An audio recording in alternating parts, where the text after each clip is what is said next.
The curtain is drawn for the final preseason show. For some players, they take the stage with one final chance to wear a Buccaneers jersey.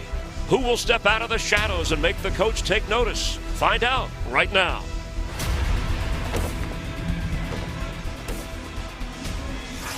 And when the stars step aside, it's a chance for others to shine and step into the limelight as we welcome you to Raymond James Stadium. The Buccaneers hosting the Jacksonville Jaguars in the wrap-up to the preseason. Week from Sunday, Buccaneers go for real on the road against the Saints. Longtime Bucs Super Bowl champ Rondé Barber. I'm Chris Myers. Interesting tonight to talk about what the Bucs have to do to slice that roster, but also what they've accomplished coming into the preseason, Rondé.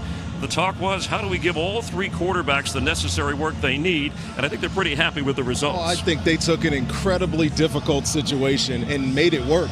I mean, not only did all three quarterbacks play well, they played excellent, including Ryan Smith, the third-string quarterback. But Jameis, by far the best preseason that I've seen him have. And Fitzpatrick, I think we know what he is. He's proved capable. I think they're comfortable going into week 1, week 2, and week 3 with him under center.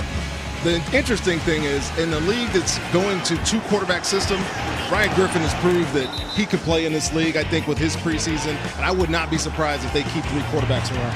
And we'll see a lot of Ryan Griffin. That they did not turn the ball over, even with the number of passes and success in the red zone that the first three quarterbacks had through the course of this preseason. And interesting that after Saturday, Jameis Winston, because of his suspension, can have no contact with the team. But last night, he got up and addressed the entire team. And according to the team, they responded well. Well, it's a good opportunity for Jameis, who they're not going to see, and he won't see a lot of these guys ever again, to get in front of his team and lead from the front. Whereas I think most of this preseason, he's deferred to Fitzpatrick and Griffin to be the leaders of this offense. All right, this offense, certainly an area they wanted to improve. The defensive line coming in, they wanted to improve, specifically the pass rush. Well, of course they did. They went out and signed some really good players. Jason Pierre-Paul, Vinny Curry, a defensive end. But what they're lacking really is Mitch Unrein and Villa. Neither one of those two guys have played so far in the preseason because of various injuries, and I think they're being cautious. Keep an eye, though, Chris, tonight. You'll see Will Golston play defensive tackle. I watched him last week. He looked good in there. And they went out and got Jarrell Worthy, who also showed some things to me last week and might make this roster. Yep, 6 quarterback sacks in the 3 games for the Buccaneers so far, and still the game tonight against Jacksonville. Well, what other players? You mentioned Worthy. Will you be keeping a close eye on tonight with about, 5 roster spots up for grabs? I think it's exactly 5. I mean, there's 40 extra guys on this roster right now. And keep in mind, not only are you playing for the 53, you're playing for the 63, those 10 practice squad spots. But if you look at the wide receiver, I think Justin Watson has done a great job developing in his first camp. Freddie Martino, who has some experience under Dirk Cutter, has also shown some things. And Bobo Wilson, who was hurt for a week, gets a chance to showcase himself tonight. You'll see him on some returns as well. More importantly, though, Chris, it's the offensive line. You know, there's some guys, Litke, Seaton, Kappa, who's a rookie, getting some valuable playing time with some of the injuries they had up front, and they need these guys to be able to prove that they can trust them in case of injury across that front 5. Yeah. Kappa may actually get some time at center in the second half. They look for versatility. That's certainly important for the Buccaneers. Tampa Bay with a chance to win their 3rd preseason game, something they haven't done since 2008, back when John Gruden was the head coach here of the Bucs. We're getting ready to kick it off. We have the keys to the game. We'll head down to the field with Dan Lucas on the Buccaneers Television Preseason Network. It's the wrap-up to the 2018 preseason. The Jags and Bucs kickoff coming up. With Rondé Barber, Chris Myers, and we welcome you back to Raymond James Stadium. It's time for our Keys to the Game, brought to you by your local Lexus dealers. Time for a little Theater 101, and these people are ready for a show. Who writes these things? Break a leg. Don't break a leg. Don't break a leg. This team has been decimated by injuries all preseason. We know that. They need to get out of this game as healthy as possible. Secondly, it's the understudy. Nobody wants to be the understudy, but everybody's the understudy at some point. I remember being an understudy. This game will help identify who some of those guys might be going into week 1 at New Orleans. And finally, it's the final curtain, Chris. You can't tell me that this game means nothing to those 40 or 45 guys that are fighting for roster spots on both sides. It's your last chance, buddy, to confirm or deny whether or not you're going to get a spot on a roster in the NFL. This is your moment to shine. Dreams, careers on the line. All right, let's head down to the field. And Dan Lucas. Well, guys, a few moments ago, the Buccaneers and the Jaguars observed a moment of silence to remember the victims of Sunday's tragic shootings at the Jacksonville Landing, and had an effect, obviously, on the Jacksonville community, and that includes the Jaguars. Defensive end Calais Campbell said he lives right across the river from the Landing. He went to his balcony, couldn't believe the scene right in front of his eyes. Blake Bortles, the quarterback, his foundation fed all of the first responders for 2 days at the scene. It obviously had a great effect on that community, and the Jaguars, the Buccaneers taking part tonight in remembering the victims. Thank you, Dan. Mike Evans is going to play in an online charity event on Monday to help raise money and honor the victims of that shooting, and certainly a nice gesture on the part of Mike Evans. Buccaneers won the toss and want to receive. Jacksonville getting ready to kick off. Sean Wilson, the rookie free agent from Duke, from Charlotte, North Carolina, who has shined as a return specialist. He'll get more of a chance at running back tonight as well. He's deep. How electric was he last week in his couple of kick returns? We didn't get a chance to do that game, but I got a chance to watch it, and I got to tell you what, he went a long way to securing himself a roster spot with his performance last week. Let's see if he can recreate it here tonight with some running back duty, and yes, we'll see him return kicks all night. And Ryan Griffin comes out to lead the Bucs on offense. You know, the Bucs' top three quarterbacks this preseason, Ryan Fitzpatrick, Jameis Winston, and Griffin, completing nearly 70% of their passes, 6 touchdowns, no turnovers. In fact, the Bucs lead the NFL this preseason with 315 net passing yards. Well, they put a lot into Ryan Griffin since he's came over from New Orleans. You know, Dirk Cutter will tell you that he does a lot of things well. Mechanically, he's strong. But to me, he's shown that he's for real. He can play in this league. Now, he doesn't have a real snap in this league, but given the opportunity, I think they trust him now. And an opportunity for Ronald Jones, second-round pick from USC, is thrown down right away, inside the 20-yard line. An excellent defense up front from one of the best defenses in the NFL, no matter who's playing, and the Jacksonville Jags. The Frontier Communications focus of the game. Frontier Communications don't go it alone. Well, it's the aforementioned Ronald Jones. I mean, he's taken a lot of heat if you follow social media or people want to pontificate, not really knowing what's going on, but he's going to get a quarter of ball tonight and keep an eye on what he's going to be able to do here. Griffin on second down. Catch at the 35 by Bernard Reedy, and if they spot it on the other side of that, they're going to give them the first down. Let's see exactly where they put the ball down. And they are going to give him a first down catch. Excellent touch by Griffin. Oh, right out of the gate, you see the maturation of Ryan Griffin. That was a 3-level throw. He could have gone short, he could have gone to the intermediate level, but he took time, had patience enough to find the deep receiver and picked up a quick first down for this Bucs offense. Dirk Cutter called him the best pure passer on this team, and here he is throwing on first down to the sideline. Incomplete. Trying to go to Freddie Martino. And you talked about the receiver battle for the additional spots beyond the first 4, which are Mike Evans, Deshaun Jackson, Adam Humphries, and Chris Godwin. Well, it's the deepest position on the team by far. I mean, we know who the top 4 guys, but these bottom roster guys, Freddie Martino's, Justin Watson's, they have to shine as well tonight too. And Chris, I'm not even going to pretend like this is a running offense. This is a passing offense. What we've seen so far in the preseason, I think confirms that. Handoff inside on second down, getting up to the 40-yard line is Ronald Jones. Nice, powerful run by Ronald Jones. I think the perception of Ronald Jones, because he had so many explosive plays at USC, that he's this little scat back. Well, go stand next to him. I mean, his calves are the size of Vita Vea's. I mean, the guy is solidly built. He can run between the tackles, even though they didn't ask him to do a lot of that in college. They're going to ask him to do that here in Tampa Bay. And Sean Wilson is in at running back on 3rd down and 5. Wilson 8 carries, 27 yards, and now he splits out as a receiver to the bottom of your screen. Griffin's throw, catch, flag down, and a first down grab from Bobo Wilson. Seen a lot of spread from this Buccaneers offense this preseason. By spread, I mean nobody in the backfield. Obvious passing situations. It puts offside. Defense number 56. This penalty is declined. The result of the play, first down. Dante Fowler from Lakewood High, St. Petersburg. The Gator, former Gator, the one offside, but no need to accept the catch. Good enough for a first down at the 46 of Tampa Bay. To finish that thought, they spread guys out and puts the defense in a bind. You know they're going to have to play some kind of man-to-man, and Ryan Griffin, all he does is pick out his best matchup.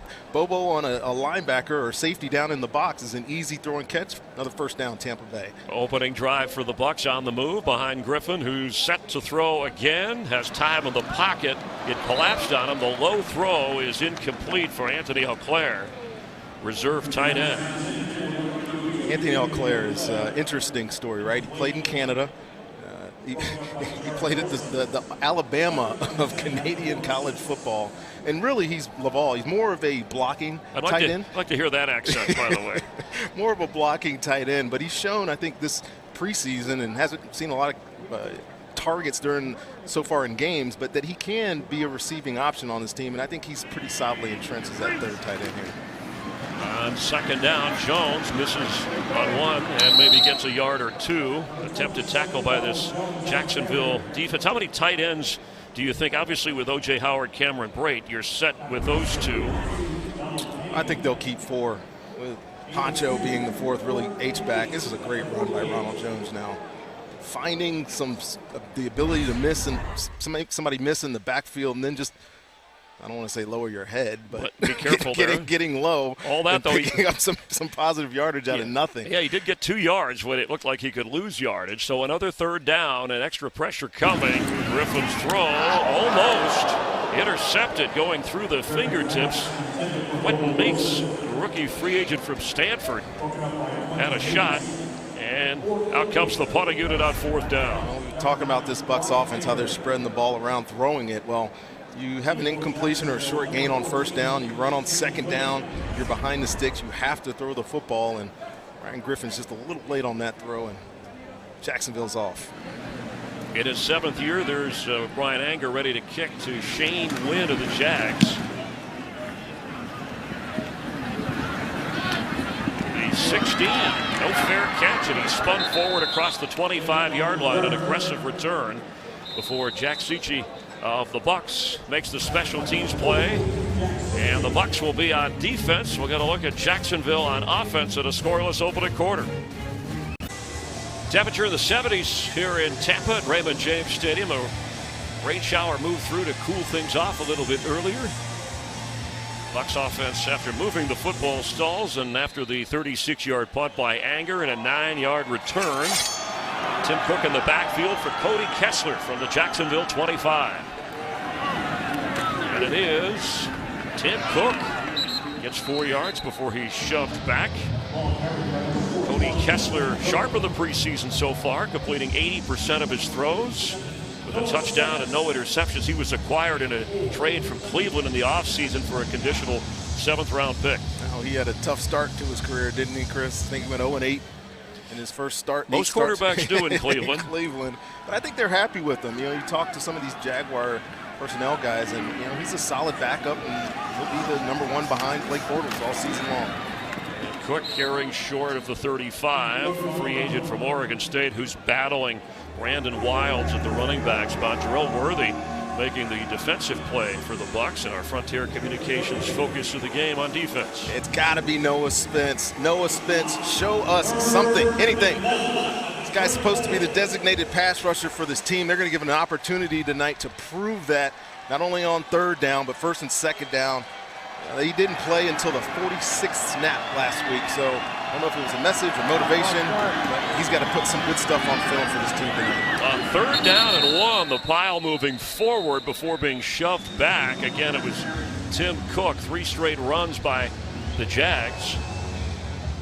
And they did give him the forward progress. It was tough to see with the pile of bodies under there, but they mark it at the 36 and a first down. Well, this is the MO of the Jacksonville Jaguars. When you look at what they were able to do last year, they were a tough football team. Not only running the football, but playing great defense. It's almost an anomaly in the NFL to say that anymore with the way they spread out offenses now, but this is a run-first offense, and they did it very well last year. Coming out throwing on first down, near another first down, is Cody Kessler to DeAndre Smelter.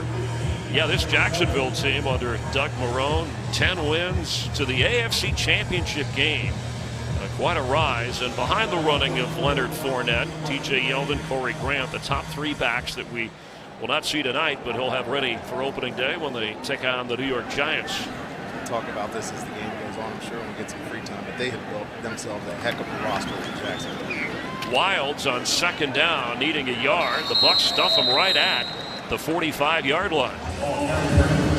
Cameron Lynch came in and made that hit, and he's a guy that I think might make this football team, especially because they're down at linebacker right now with Kendall Beckwith probably going to non-football injury to start the season. So not only can he help you on special teams, he can play both outside linebacker positions, and he's an excitable guy. He plays fast, he plays hard. For a little guy, he plays downhill. Another 3rd and short for Jacksonville. Brandon Wilds runs right through the Bucs and into Tampa Bay territory for a 1st down. He was frustrated, but he could have had more. The free agent from South Carolina, who has gotten more of the workload in the battle for the 4th running back spot than Tim Cook this preseason.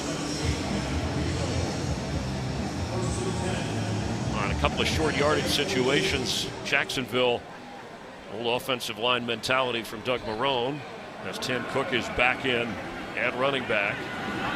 Jags able to convert. Just over 8 minutes to go in the opening quarter. Kessler gets away and then is thrown down at midfield.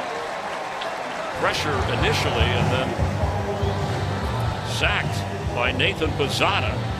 And it looked like Eric Nzacha got to him first. Yeah, Nzacha unblocked, misses the sack, and then just falls into the sack, and that's good. Young guy Bazata, who's not getting a lot of reps, gets a chance to play tonight. I don't know where he falls into the pecking order. They have so many talented guys up front, especially at D tackle. Nice showing there. After a loss of a couple, it's Cook running back down to the 47 of Tampa Bay, and it'll bring up a 3rd down. Well, very similar to the way Jacksonville gave up a couple of 1st downs to the Bucs offense to start this game. The Bucs get a chance to showcase their 3rd down defense. This is a situation you want to be in if you're Tampa. 3rd and long, you can play coverage, you can bring pressure, a lot of different things that defensive coordinator Mike Smith can dial up right here. Let's see. Keep an eye on 57, Noah Spence, left defensive end, see if he can get some pressure here.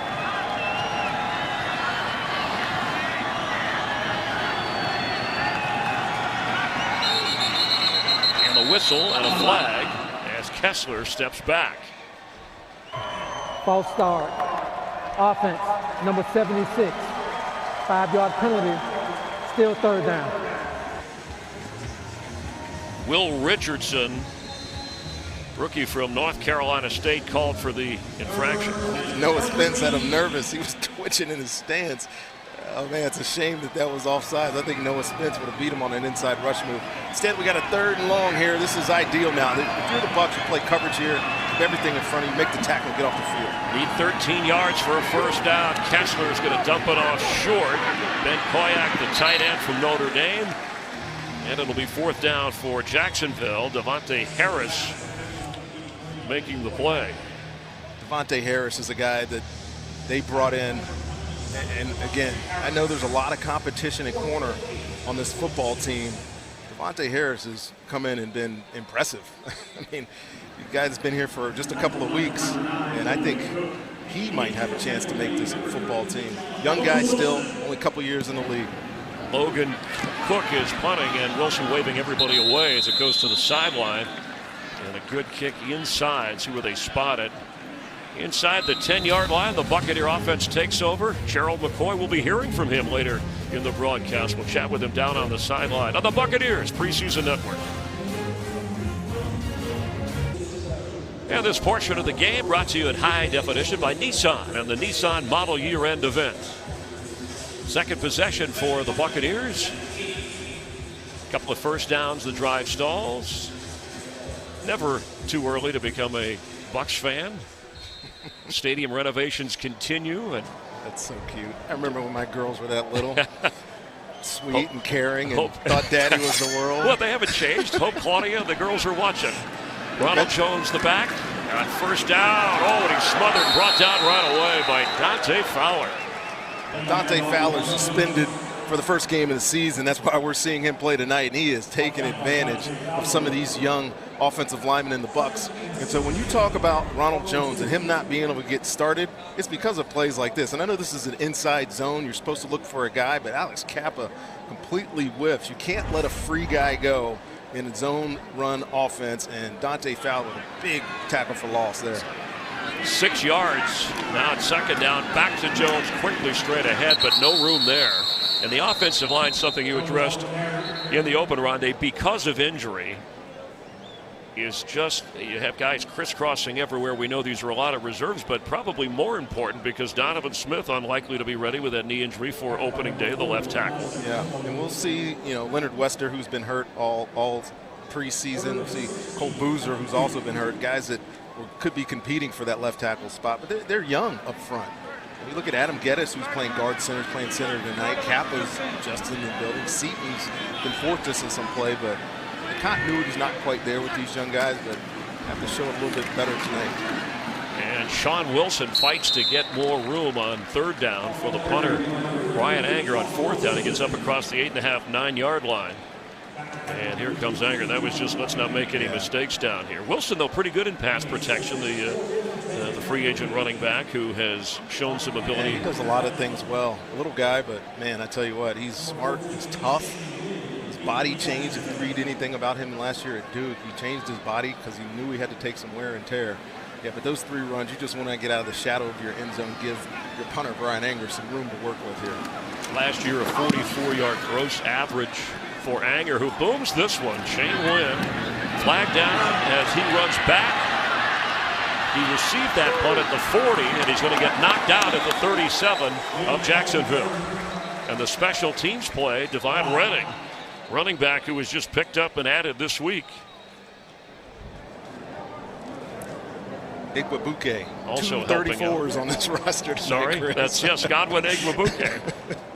I didn't catch that. Sorry. It only happens in the preseason. Don't worry. I feel like we're doing a college game with some of the double During jersey. the kick, illegal block in the back. Receiving team, number 43. 10-yard penalty from the end of the kick. Jacksonville keeps the ball. First down. Timeout. Quentin Meeks called for the penalty. That'll back the Jags up. We'll check the Bucs on defense after the offense stalls. Closed captioning brought to you by Kia. Visit KiaDealers.com during Kia's America's Best Summer Clearance. Now I'm trying to figure out where the penalty, how they mark that off. There you have the ball spotted at the 36-yard line. After a terrific special teams play. 3:49 to go here in the opening quarter, and another possession for the Jags. Brandon Wilds, the running back. Cody Kessler, the backup to Bortles. We'll see Tanner Lee later. Bumps into his own line, but makes a move outside. Is brought down at the 39-yard line. Jack Cichy, one of those guys, the rookie from Wisconsin, a year ago torn his ACL, his right knee, hoping to fight his way back and make the roster. Well, he's shown me, Chris, that he can play both inside and outside linebacker. He's starting at middle linebacker today. No Riley Bulla. He hurt himself. He's in a boot all week.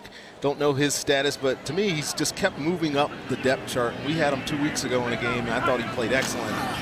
Show some more of that in this game. A nice cut from Brandon Wilds, who gets up across midfield and picks up the first down. Patrick O'Connor, Eastern Michigan, one of those guys fighting for a roster spot, ended up making the tackle. Well, you're looking for gap control defense right here, and it only takes one guy there, Jarrell Worthy, who wasn't able to control his gap there and just gashed him. You know, this Bucs defense has been struggling all year, preseason I should say, to not give up some of these gash runs, and got another one there. Kessler, after a pickup of 11, completes, and inside the 40, DeAndre Smelter, free agent receiver from Georgia Tech. Of course, receiver a position with Marquise Lee, his injury, and out for the season. Jags looking for all the help they can get here. Well, this is just an opportunity to get a ball out quick. Defense is way off. I think your corner there was expecting underneath help from Javian Elliott, who's a little bit late. Easy throw and catch. First down inside the 40 at Tampa Bay. Wilds gets down to the 35. Cameron Lynch making the tackle. Yeah, you're going to see a lot of Cameron Lynch. I mean, the guy he plays so fast. I think he's a really good reader of the game. You know, he understands what they're trying to throw at him. He can read through play action. He can understand what quarterback, running back combinations trying to give him, and he'll make a lot of tackles playing a whole game tonight. Best offensive threat of the game so far. A minute 45 remaining in the opening quarter from either team. And pounding away with Wiles. Knocked down at the 34-yard line. This is going to be a game where, you know, obviously Doug Marrone, the offensive coordinator, Nate Hackett, all they're going to do is try to run this football. You know, they have an identity on this team. We mentioned it earlier. Pound you, pound you, pound you, beat you into submission. And if you're the Bucs defense, you have to know that, especially preseason 4. You want this game to move along. You're going to have to buckle up and get ready to play some smash mouth ball here. See how well Jacksonville has run the ball so far on 3rd and 5. Kessler likely to pass.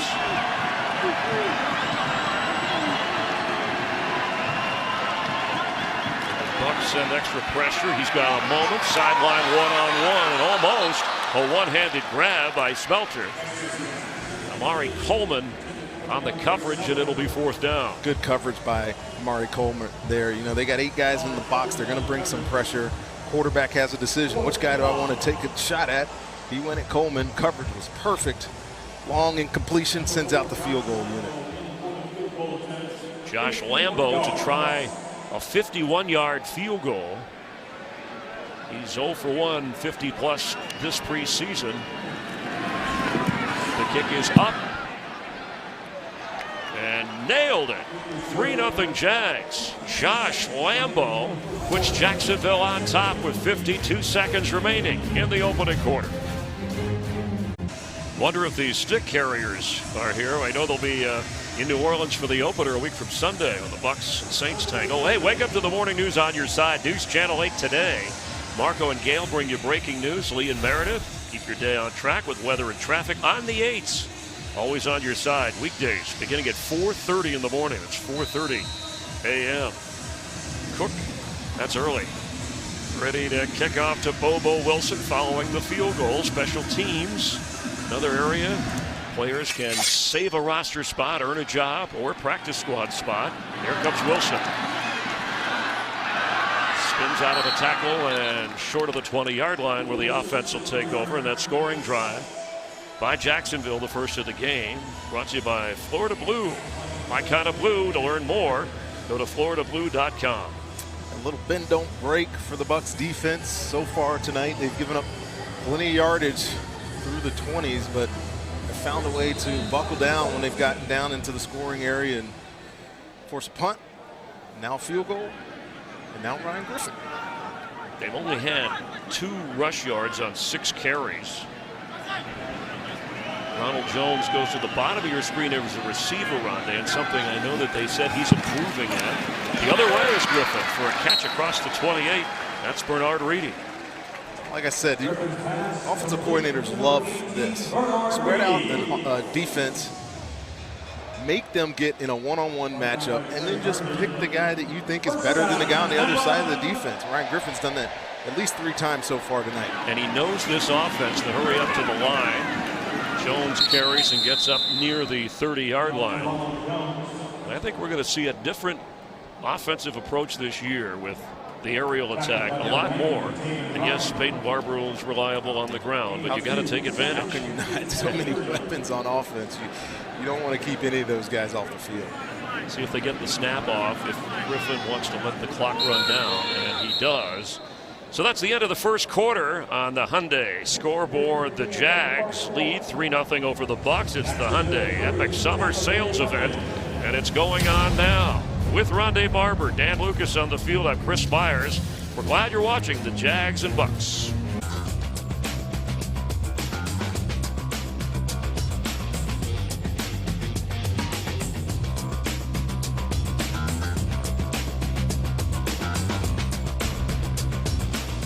Start of the second quarter. Bucs have the football, trailing 3-0.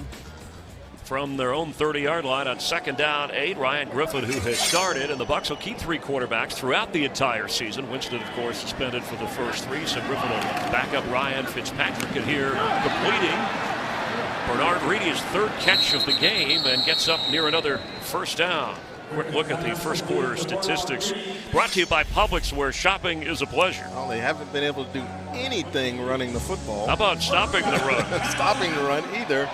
But again, we can harp on how well this team is passing the football all day, and I think it's a credit to this offense that they're able to find something else. You can't bang your head on the wall all day long.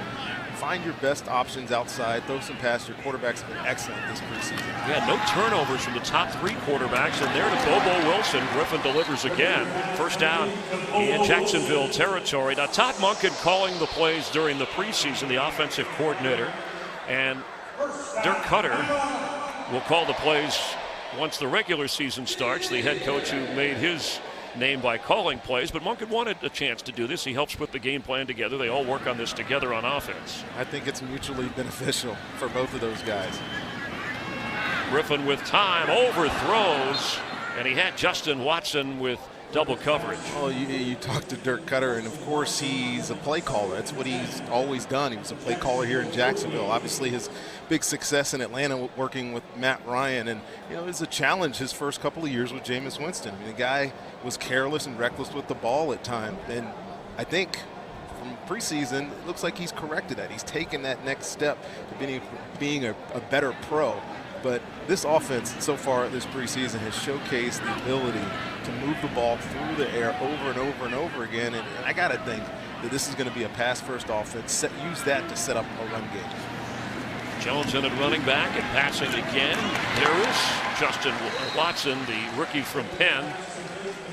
And Jameis Winston, would you say he's had, Dirk Cutter said he asked him to lead from behind this training camp given the situation. Would you say that Winston has had maybe one of the best training camps you've seen?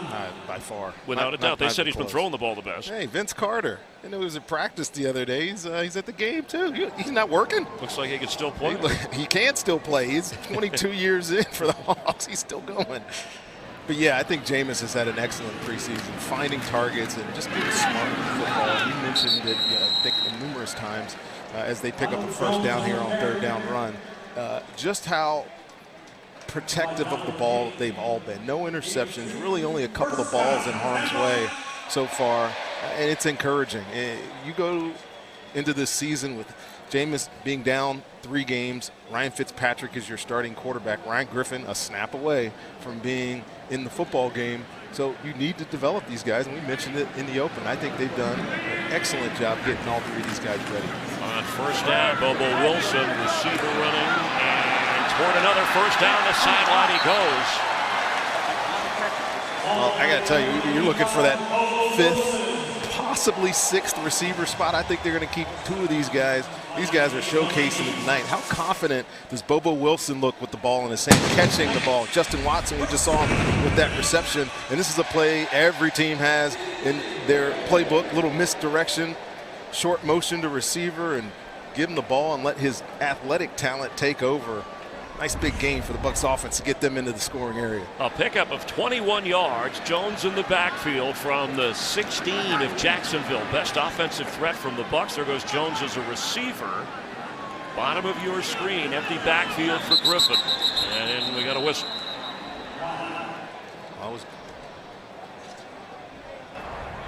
Before the snap, timeout Tampa Bay. They're first. You know, you see all this empty, and I think a lot of times you're just trying to get matchups. They had one there, but timeout Bucs. See what they got when they come back from this break. Bucs fans, Storm Team 8 has your game day forecast covered with Max Defender 8. Trust the radar built for Tampa Bay weather. Max Defender 8, always on your side. Well, if Vince Carter from Daytona Beach at age 41 can get a contract, Ronnie, I'm going to talk to Mike Greenberg here with the Bucs. See if we can sign you up. Get you a deal. Happy birthday, by the way, Mike Greenberg. Yes, the money man. We got these guys. We're trying to re-sign some guys. We'll discuss that coming up. As Griffin sideline throw and the catch. Again, it's Bobo Wilson. This has been his drive. Well, I don't think any of those 3 receivers that we talked about, Freddie Martino, Justin Watson, that Bobo Wilson probably needed the best final week. He was hurt for that week. I think got a little bit behind just because of the way those other guys played. I mean, they really showcased what they were about. And when you're hurt, you just fall behind in the pecking order. But so far tonight, he's shown up for us. The pitch to Ronald Jones, trying to turn the corner. Before he's run out of bounds. Back to Wilson. You know, Florida State undrafted. He had 4 catches in the preseason opener against the Dolphins. Remember last year he spent most of the season on the practice squad. He was promoted to the active roster in the final 3 games. Yeah, I think his odds were short to begin with, and then they got even shorter when he got hurt. But he's competitive. He's a really good receiver. I love his attitude. He was showcased in Hard Knocks last year. I think we all remember that. But he's giving himself a chance tonight. It's Ronald Jones. Can he get the first down on 3rd and short? Looks like he's a little bit short, and I think they're going to go for this. I hope they go for it. Why not? 4th preseason game. You know, you're working with a bunch of young guys in there at offensive line. You want to find out about them. You want to find out what their attitude is. A little bit of stress now. 4th and, half a yard or whatever.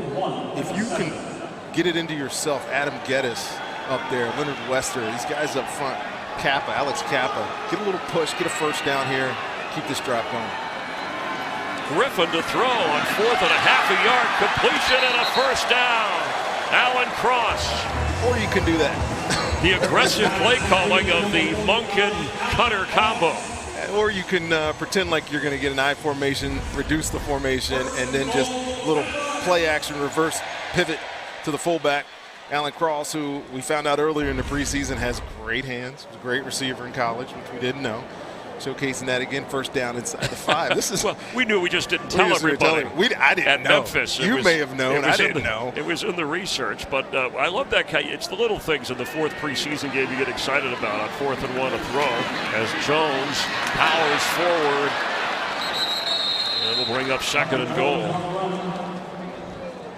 We've talked all preseason, even in the last year, about this team in the red zone. They struggled so much mightily, just execution-wise, and killing themselves really in the red zone. I think this preseason we've shown both the ability to throw the ball in the end zone, but also run it. I think good teams run it when they get down into the red zone. It's the ultimate attitude position when you're inside the 5-yard line. Turn around, hand it off, power yourself into the end zone. Jones had a touchdown run at his first preseason game against the Dolphins. Touchdown on the throw from Griffin to Justin Watson.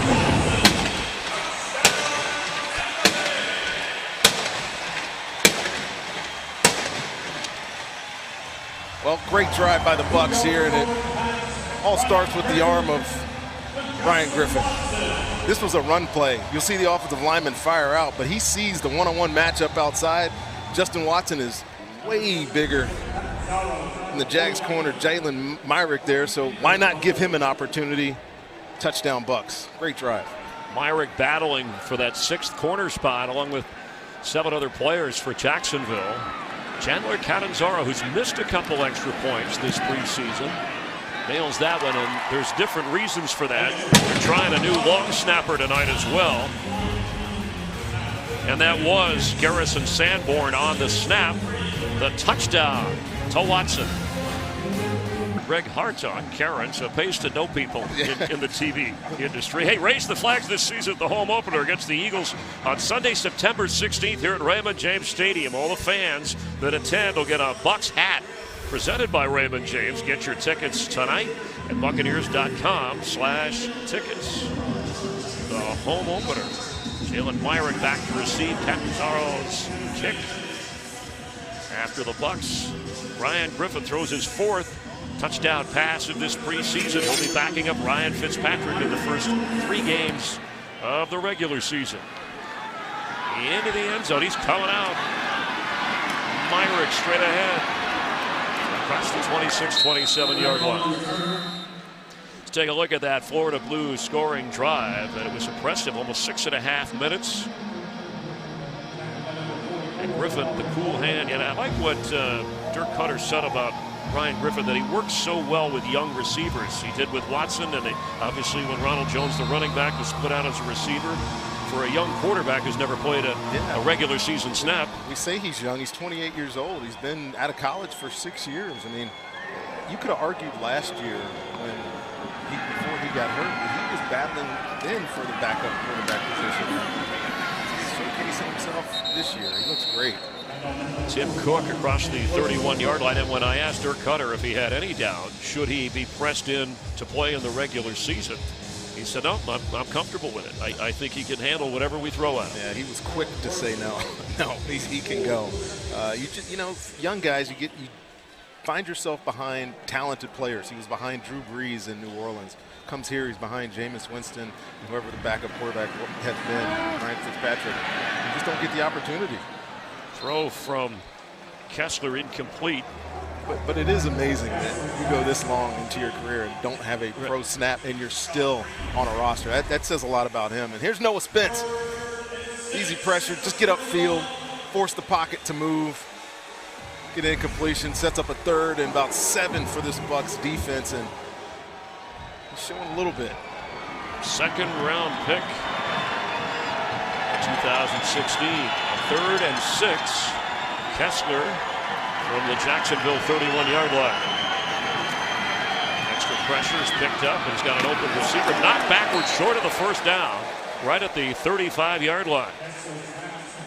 And the hit, Isaiah Johnson, to make sure the receiver did not gain any more, and it's 4th down. That was a good tackle there. Isaiah Johnson is a guy now. He's probably very similar to Keith Tandy. I think he's trying to fill that role, and Keith probably is safe on this roster. He would have to have a great game, I think, to beat him out.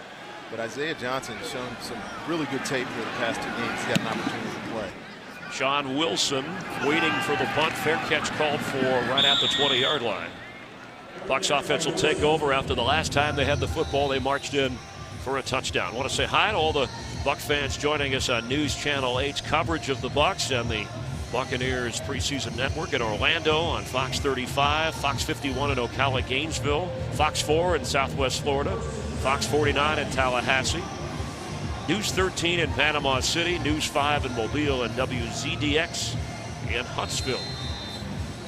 A lot of people talk about the meaninglessness of this game. I thought it was interesting when you talk to people in the building, because these guys are having to play the whole game. 53 guys on Sunday, only 46 get to play. You find out about guys conditioning. So if any of these young guys are going to be able to play in a regular season game, this is their last best test to see if they're able to do that. And don't discount that aspect of this last preseason game. Dare Ogunbowale, who was added and battling for a running back spot with Sean Wilson, the free agent from Duke. We should mention that Charles Sims, who was injured, has been released by the Buccaneers. Griffin to throw, and across the 27, fighting for a 1st down. Anthony Auclair wouldn't give up, and it is a Buccaneer 1st down. Auclair is a big man, big target, 6'6", 260. Just look how effortlessly this ball comes out of his hands. And then the big run after catch after breaking a tackle. Nice job. Pickup of 12 at the Tampa Bay 34-yard line.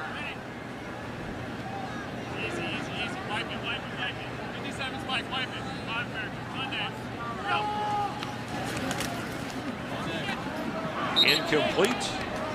Bobo Wilson the target. Let's head down to the field at Dan Lucas, who's with Gerald McCoy. All right, thank you guys. Gerald, your defense tonight's getting a chance to face a good running attack. Jacksonville's running the ball a lot. How are you guys looking tonight? Well, we're doing, fairly decent so far. One thing our coaches are preaching is to knock the line back, and we've been able to do that. We just got to get off and make the tackle, But we definitely being aggressive up front for sure. Before camp started, we said, hey, you got all the tools now, Gerald. And you said, no, we got a long way to go here. We haven't even started camp yet. Well, camp is over. Where do you think this defensive line stands heading into opening day? I think we're trending up, and we did a great job with putting in a lot of work. There was a lot of rough days. Our coach, Coach Brinson Buckner, one of the best I've ever been around, and he didn't take it easy on us at all because he knows, if you're going to have a championship team, you got to have a dominant D-line. But definitely trending up going into opening week. Once the game started, did you kind of look around at the guys next to you, Jason and Bo and Vinny and those guys, go, you know what? These guys are pretty good collectively. I think we can really get this going here. Yeah, definitely. Just day in and day out, seeing those guys compete at practice. And then, watching it carry over into the game. It's always fun, man, when, coach tell you just do your job and play your play, beat the man in front of you. So in your attempt to do that, every play, you don't see who's making the play until afterwards. Where it's great when you look up and it's a bunch of plays being made by the D-line. It's always fun. Has it been noticeably different for you personally, having those guys around you? Have you noticed a couple of plays here and there that you've been free? Well, what I'll say is, here's what people expect, okay? And I'm gonna kill this right now. People expect that I'm not gonna get double teamed as much. I've been getting double teamed more than I was in the past, simply because of what the coaches have asked me to do. However, the difference is when I'm getting double teamed, we got guys that when they are getting one-on-ones, they're winning them. And then when it allows me to get my one-on-one, if I'm able to make the quarterback step up or pressure them, then these guys can come off and make the play. And that's the best part about it. It's not about not getting double teamed. It's about having guys that can win one-on-ones. Gerald, thank you so much. We'll see you in New Orleans. All right, see you there. All right, guys. An impressive drive here by Griffin and a penalty tacked on after the catch. Well, that was the helmet rule if you were paying attention behind Gerald, and I thought Gerald made some great points in that. We'll get back to that when the Bucs get on defense. But this drive, it's more the same. It's more Ryan Griffin. It's more receivers stepping up. Bernard Reedy is a forgotten guy in this competition, and he's having a great drive here. Sean Wilson with a catch, and they've been fighting for extra yardage, whether it's been Reedy or Wilson or Watson. And back in the red zone at the 14-yard line. I'm always impressed with preseason 4 when you get these young guys, because to me this game is about coaching. This last preseason game is about coaching. It's obviously not about the players. These guys aren't going to be starters in the NFL next week, but does your message as a coach, does it translate to the bottom of the roster? Because the bottom of the roster really, Chris, is where the meat of your team is. The guys that go unheralded but really are the ones that win football games for you. And at least in the Buccaneers case, in the last 3 years, they've used 41 players from their practice squad. That's an average of 15 per season that have come up and played during the course and been on the active roster. And it's easy to evaluate a Gerald McCoy. It's easy to evaluate Quan Alexander and Jameis Winston and Mike Evans. Being able to evaluate these guys that you almost take a flyer on sometimes, free agents, bottom of the roster, bottom of the draft, could have been free agents. To hit on those guys and have that many guys play on your football team, that's outstanding by the scouting department, general manager, and those guys. Throw is behind Sean Wilson, and Sean Wilson is somebody, Jason Light, the Bucs general manager, will join us in the second half of this game, and we'll ask him about signing a guy, a free agent out of Duke like that, who's, in your opinion, he's made this team, would you say? Absolutely. That's the fourth running back. And that's the hardest part. I mean, you can't peel back the underbelly of what goes on in these scouting meetings with Mike Beal, director of college scouting, John Spytek, the player personnel guys, what they have to do to identify this guy. And that's a lot of extra work because you just don't really know. Nobody's valued a Sean Wilson as high as some other people. He comes in here and shows that he can be a player. Griffin incomplete. There were 3 Jag defenders. Somehow the ball got through, but Irvin Phillips couldn't hold it. Free agent from Syracuse who's fighting for a roster spot, or possibly 53 on the active roster. And we know the cut is Saturday. There's 10 on the practice squad, although you have to be the right age and right amount of service. So now a field goal try, and we'll see if Garrison Sanborn, who played in all the games last year by the Bucs, is actually competing with Drew Ferris for the long snapper position, and he is in there from Jesuit High School, a Tampa native, and from Florida State. They're comfortable with him. He's been here. They know, and I think last week they had a low snap that they would say contributed to Catanzaro's missed extra point. I mean, I went into this thinking it wasn't a competition, just to get the guy a look. But when you talk to these guys, they said it's still open. He's fighting for a job, both of those guys.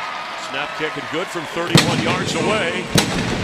Now 7 out of 8 field goals this preseason for that man, and the Bucs have expanded their lead over Jacksonville.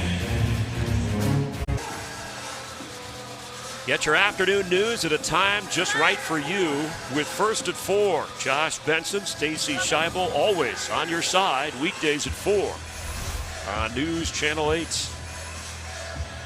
A brisk moving first half with Rondé Barber, Chris Myers, and Catanzaro with the field goal getting ready to kick off. Another area that the Buccaneers have secured the place kicking position after the adventures the last few seasons. Hoping he's the answer. Adventures? That's what you're calling it now? Well, whatever.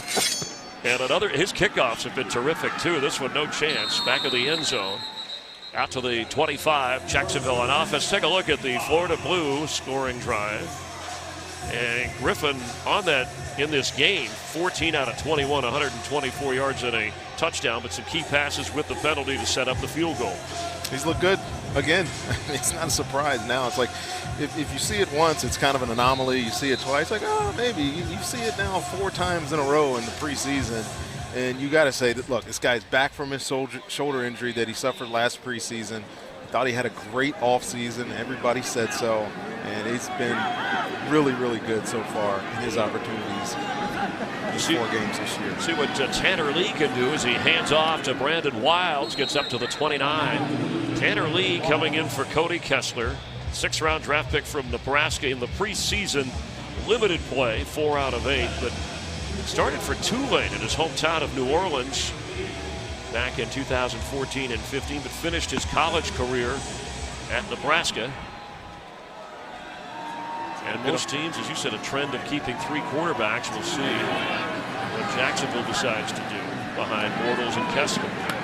Catch made across the 37-yard line. He's got a good arm. I know when he went to Nebraska after being at Tulane, they were really excited with him. He played in a pro-style offense at Nebraska, and so he understands the concept. He's not one of those read option teams that hand and fake into the running back all the time. He can be a drop back guy.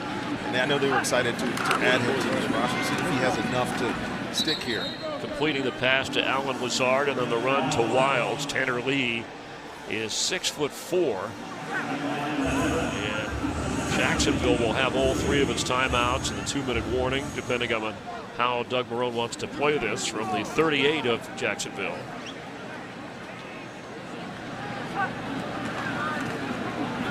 Pressure, pass low, and almost hauled in by Doran Miller, but he couldn't hang on. Let me go back real quick to some of those comments that Gerald made. I've always found him to be insightful when you get him in a situation where he can just pontificate. You know, Gerald likes to talk. We all know that. But I thought he made some really good points about the double teams, and he's still going to get double teamed. Whenever you go talk to some of these other coaches, you do it during regular season, the first person they bring up when they talk about Tampa Bay is Gerald McCoy on defense. So as much as we want to say JPP and Vinny Curry are going to help him, it's probably going to be the other way around. He's going to help them get more one-on-one situations and more opportunities to get into the backfield. And Tanner Lee on a 3rd and 8 with a completion to Allen Lazard, the rookie free agent from Iowa State. And that should, unless they can hustle to the line, take us to the 2-minute warning. And we have reached the 2-minute warning. Buccaneers have the lead. The Jags are on the move. There's Gerald McCoy. He said, what do you mean I'm talking too much? He's talking. He's talking. Roster cuts coming on Saturday, so 40 jobs on the line. Players battling for a roster spot or a chance maybe to be on the practice squad. And in this first half, somebody who doesn't have to worry about a job. A lot of guys that don't have to worry about a job. Brandon Wilds. After the 2-minute warning, all 3 timeouts, Jacksonville. Tanner Lee on the move, slipped and tripped up, slipping through the grasp of Devontae Lambert, but enough to slow him down. Good 2-minute chance for the Bucs defense here. All you want to do is hold them to a field goal. Don't give up the big play down the football field.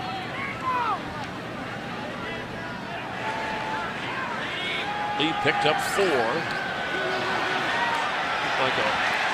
Might have been an offside, but no flag, no whistle on the snap. I don't know if the movement by Jack Cichy before he got to the line bothered the center for Jacksonville. I think it bothered the quarterback. I think he was assuming that was going to be an encroachment penalty, but the defender stopped before the ball and no flag. Loss of 6. Yeah, Jack Cichy with the layup sack. You love those. I used to love those. Nobody blocks you. Nobody else is playing. Perfect. 5-man rush. Tanner Lee has time and has the catch. What a throw and what a grab going to the sideline by Shane Wynn. That was exactly what you don't. And did he hold happen. on though? Let's see. They're saying it bobbling it. Yeah. It was ruled a catch immediately. Right here. And as he continued the process of the catch, out of bounds, I think they got it right. That was close. That was close? Should we take another look at that? We're going to get a replay up top. It's incomplete, so they should review it from the booth up here, from the officials' booth up here, but apparently not. He hit the ground and slid. You can see the official first ruled catch. He only needs any body part. If he's controlling the football there, and it looks like he's he down. is. He's down. That should be a catch.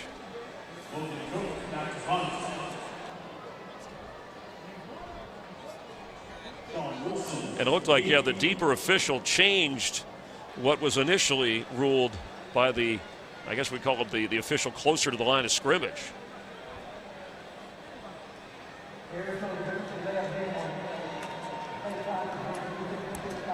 How about the receiver coach here in Jacksonville, Keenan McCardell? Familiar to Buck fans. Yeah, very familiar. He's worked with some guys in college. So he's had a good track record as a coach, and he's shaking his head. That's a catch. I agree with you, Keenan, but I'm glad it's incomplete. Sorry, buddy.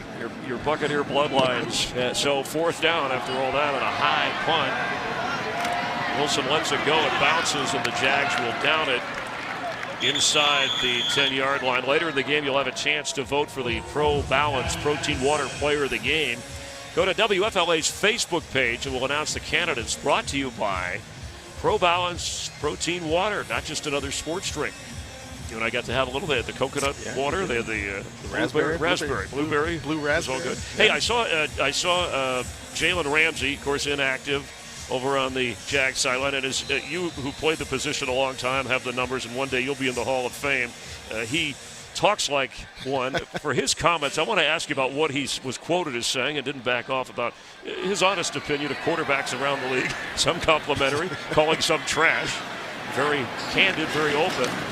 Griffin comes out throwing here, and a catch made at the 15. Well, he's got the cred to back it up.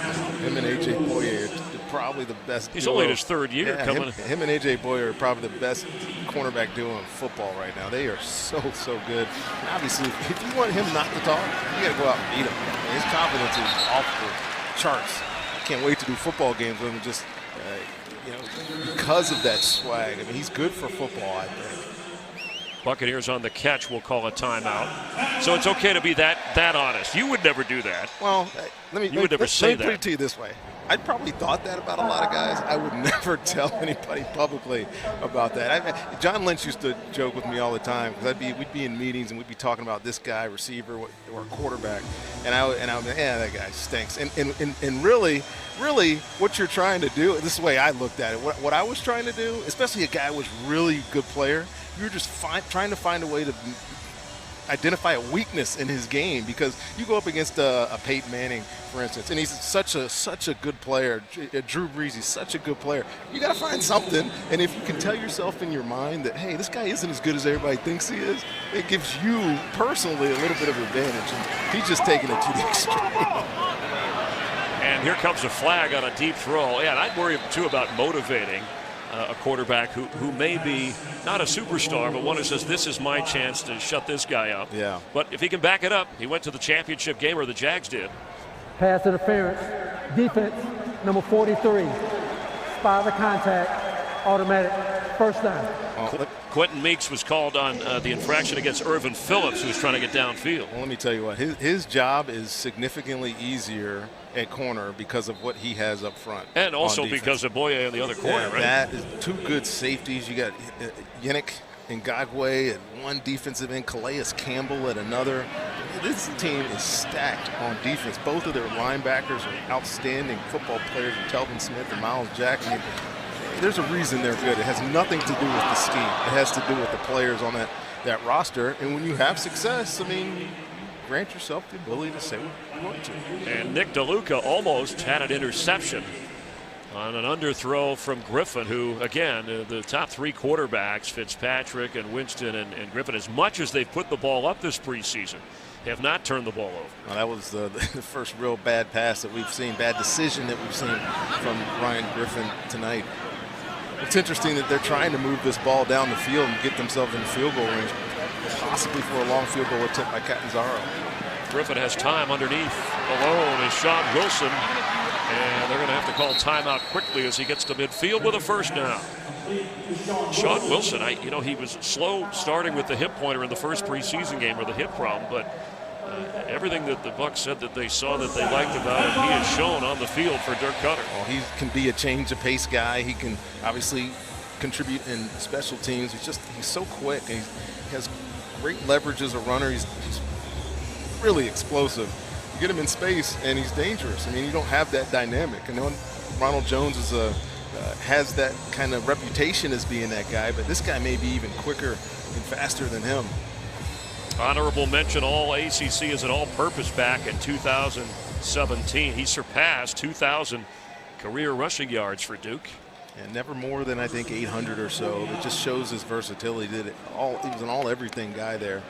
But they valued him very highly, and I think the Bucs are seeing why they liked him so much in college. Out of timeouts, Griffin for the sideline and incomplete. Down to 4 seconds.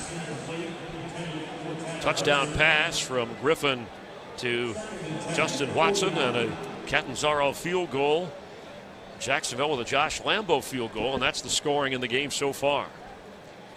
And as Dirk Cutter said, this is the most talented team he's had since he's been here in Tampa Bay. It's going into his third season as the head coach. Well, you have to say there's good players on this football team that aren't going to make the cut. Guys that could play for this football team. How often have you been able to say that in the past 4 or 5 years? Get him. Airing it out for the end zone, a Hail Mary, and no answer. It's the end of the first half. The touchdown pass that Griffin threw, the only touchdown of this first half. Otherwise, field goals for each of the teams. And a 10-3 Buccaneer advantage. Bucs trying to win their third preseason game, something they haven't done back since Gruden was coaching in 2008. Let's head down to the field and Dan Lucas. Thank you, Chris. Coach Ryan Griffin, the body of work, not just tonight, but the entire preseason. You said, listen, he's been in our system. What has he shown you these past 4 weeks, including tonight? Yeah, really good timing and crisp execution. He's running the show well, and we're really confident if something happens that we need him as a backup, he'll be ready to go. 14-play drive there. In this receiver battle, I mean, to the naked eye, everybody had a chance to contribute. Does this make it tough decisions for you? Well, I hope Jason's paying attention upstairs. Thanks, Coach. All right, guys. Referring to Jason Light, the general manager, who will join Rondé and I in the booth here in the second half. And not that he's going to sort out the roster right away, but he may have some answers. Tell us how they found some of these players. Halftime show coming up. Bucs lead it here at Raymond James.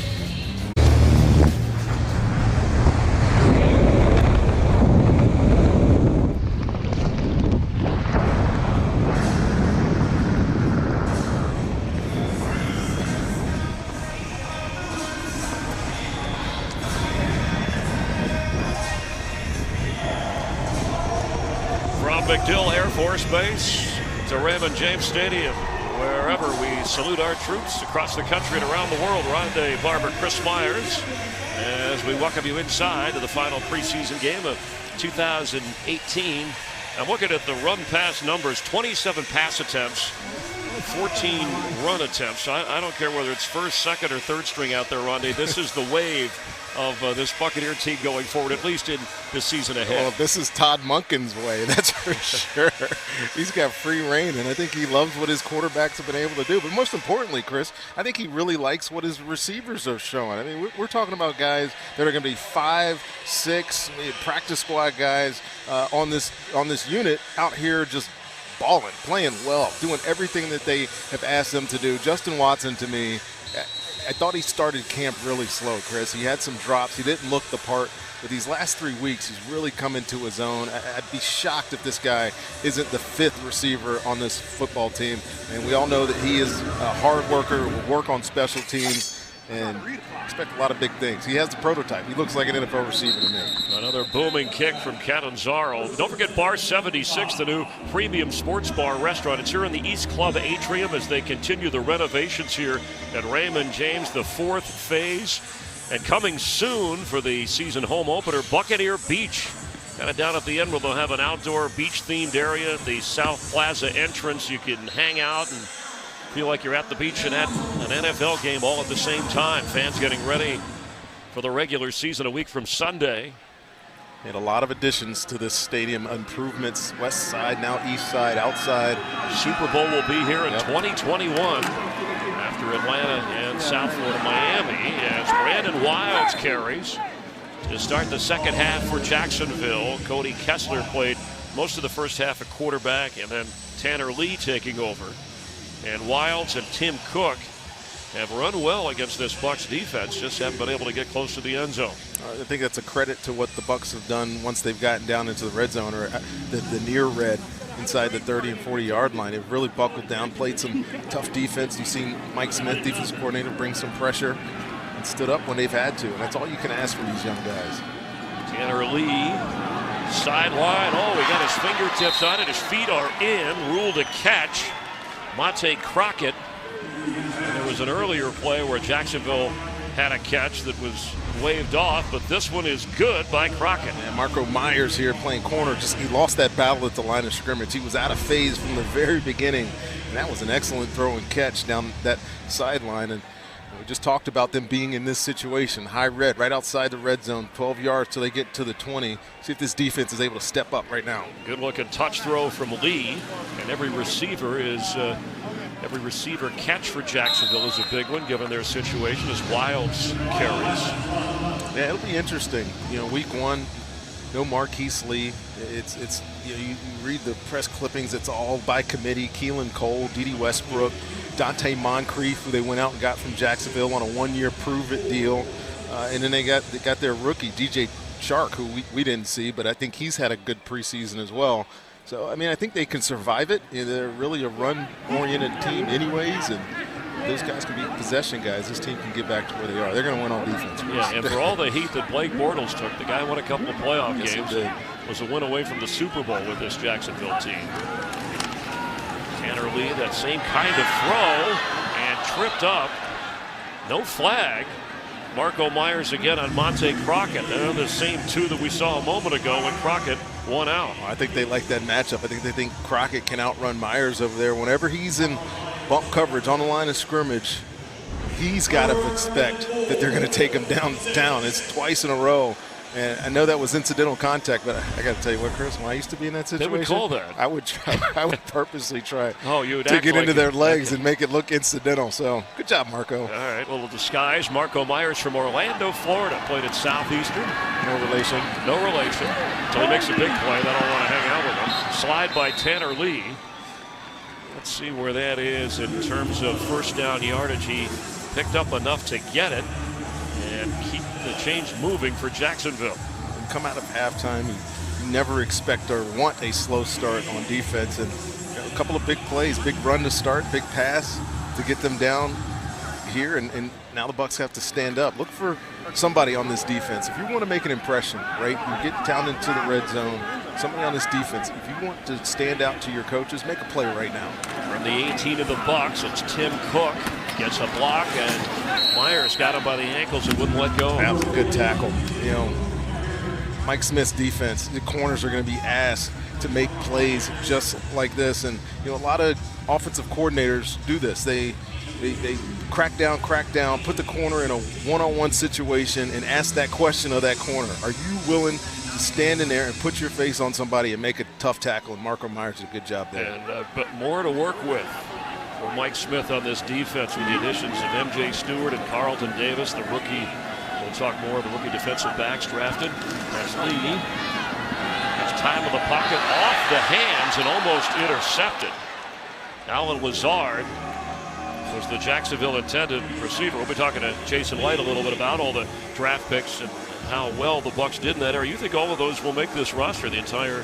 Put it this way, I don't know, but I'd be shocked. This ball right here, Chris, this thing, look how long this stays in air. Oh my God, it's like in slow motion. It's like that cake on the, mom puts a cake on the kitchen counter and you're like, should I go grab it? Yes, just go take it. Tips and overthrows. Bucs a +1 in the giveaway takeaway area this preseason. Lee underneath and 2 Bucs there.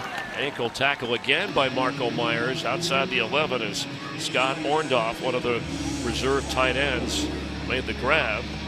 And let's see how Doug Marrone and Jacksonville will play this. They're going to go for it from the 11-yard line of the Bucs on 4th down and 2.5, 3 yards needed from Tanner Lee.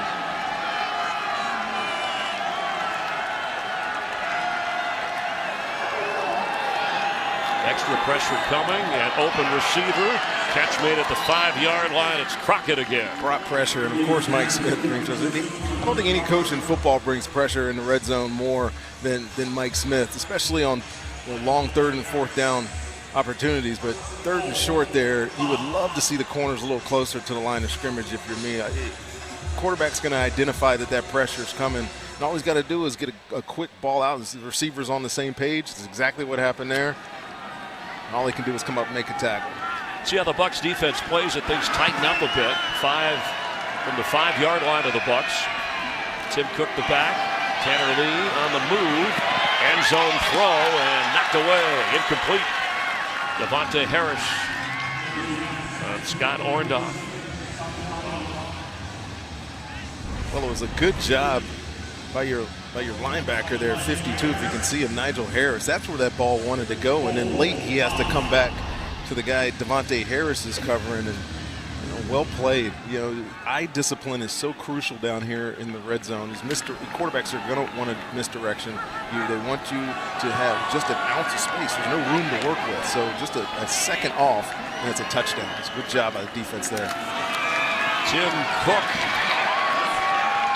And it'll be 3rd and goal. Jags went on 4th and 3, converted, and after a throw and a run, clock running just over 10 minutes to go here in the 3rd quarter, trying to get their first touchdown in this game. I don't think we shouldn't be under any other assumption that this is 2-down territory. You go for it on 4th and 3 inside the 20.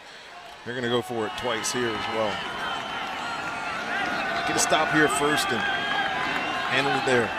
Monte Crockett has been the go-to guy. He's at the bottom of your screen on this drive for Tanner Lee. It's a handoff to Tim Cook. Touchdown, Jacksonville. Plowed right through. And the Jags reach the end zone for the first time tonight.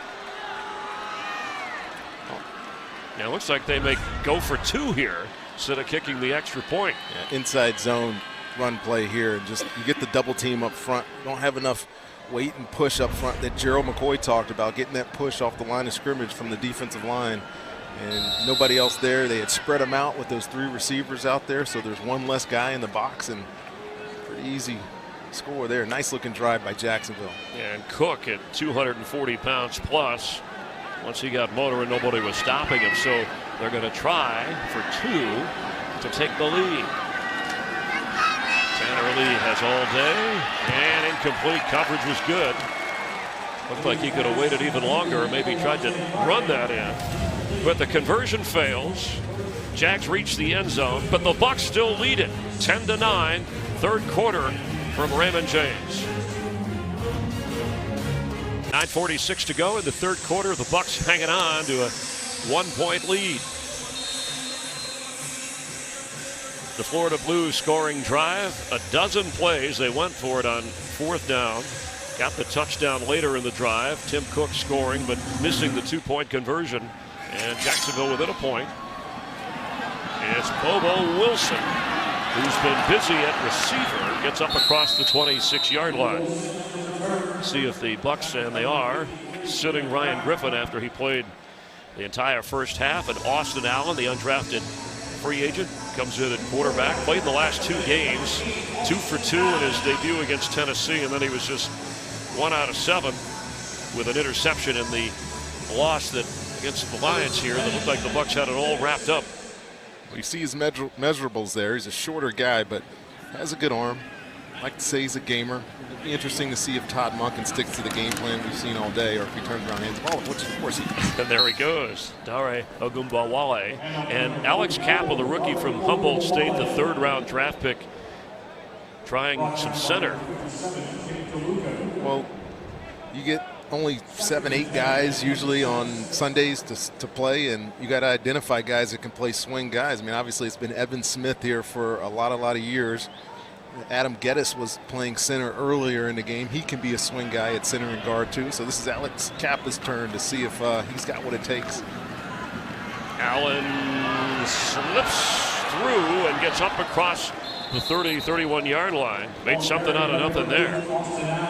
You know, it's interesting because the roster cuts coming Saturday from down to 53 from 90 and 10 on the practice squad. Dirk Cutter said he makes it a point to personally meet face-to-face with each player that is not brought back. He said, I don't want him to walk out of here and feel like they did something wrong. Yeah, he said he owes it to those guys. You know, he put in all the work in the offseason. I mean, it's a long grind now. You come in March and go through OTAs, and phase 1, phase 2, then OTAs, and then all the summer, and then training camp and his preseason, and then just feel like you get unceremoniously dismissed afterwards. And I think it's important for coaches to be that way. Ball is out. Here's a flag down as well, and the Jags have it. Carroll Phillips takes it into the end zone for a Jacksonville touchdown. There was never a signal that was an incomplete pass, but it'll be reviewed as Blair Brown knocked the ball out of Austin Allen's hands. There is no penalty on the play. The result of the play is a fumble recovered by the defense for a touchdown. Jerome Boger doing play-by-play now. I think he's exactly right here, Chris. This ball, you're going to see it's going to be an open hand on Austin Allen, and the pressure's coming off his blind side here. Great rush, just getting by Licky, I think that is, and you see that ball. It's not in his hands as it's going forward. So that is the correct call, and Jacksonville being opportunistic, and this is what this defense is all about. I know these aren't the starters, but they did this, you know, with impunity last year. It's why they were the #1 ranked defense in football. And all scoring plays, turnovers reviewed. This one has been and confirmed. Would have liked to have seen maybe some Buccaneers scrambling for that loose football as Blair Brown knocked it out and Carroll Phillips ran it in. Frustration on the Buccaneers sideline, and they're going to try the Jags and go for 2 once more to build a 7-point lead. So they trail the entire game until they drive in for a touchdown and then get a defensive score. And now have a chance to add to their third quarter lead. Tanner Lee rolling, throwing, and incomplete. Smelter was the target. Bucks smelled that one out. 0 for 2 on the 2-point conversions. But things have tipped a bit at Raymond James. Just over 8 minutes to go in the third, and it's the Jags who lead now by 5. Jason Pierre-Paul looking on from Deerfield Beach, and USF played some of his college games right here at Raymond James Stadium. Now a Buck taking the defense forward. Later in the game, you'll have a chance to vote for the Pro Balance Protein Water Player of the Game. Go to WFLA's Facebook page. We'll announce some candidates, and then you vote. Brought to you by Pro Balance Protein Water, not just another sports drink. There's a guy who could be a candidate. Yeah, those two guys you just showed. That would be my vote right now. One of No, those but don't two. give it away. We got to let people vote. You know, Florida. Our reputation here with votes. We got to be careful. We want to make sure everything is legitimate. Chris, you would know I from South kid. Florida. You know. The Sunshine State. Here's Bobo Wilson. He can be a candidate as well. We'll whittle him down for you. Smothered here. Good special teams by Jacksonville. And a look at the Florida Blues scoring drive. And it was the Jags on the takeaway and returning. We mentioned the top 3 quarterbacks of the Bucs haven't had any turnovers this preseason, but that was a big one by Austin Allen, whose brother Brandon Allen is with the Los Angeles Rams, spending much of he's played this preseason there as a 3rd-string quarterback behind Sean Mannion and Jared Goff.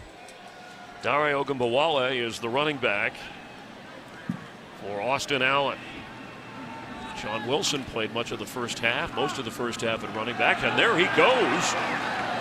And there's a flag on the back end as he got up near the 28-yard line.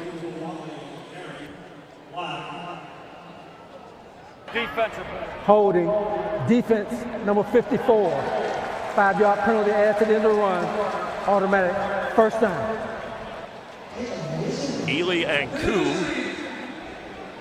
called for the penalty. Yeah, very rare penalty, defensive holding, but you see a lot of these big defensive linemen. It's smart play sometimes because it very rarely gets called. You're trying to clean up the space for your linebacker to come through, and sharp eye by that back judge there.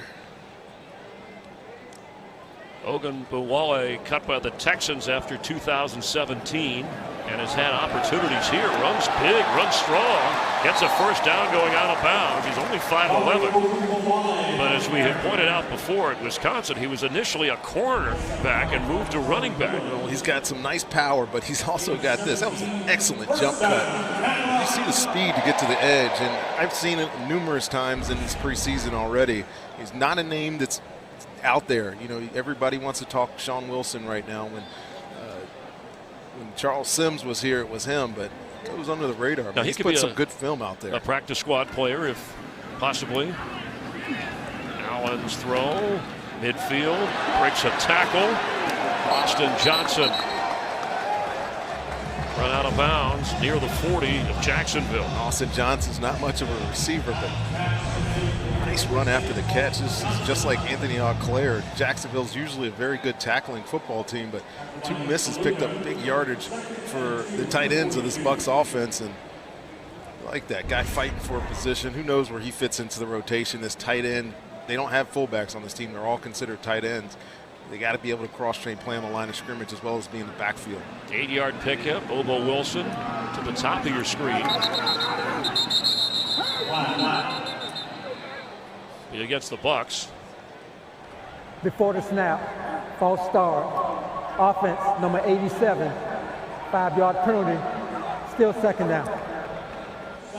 So Matt Weiser, one of those guys fighting for a roster spot, who went to Weiser High School,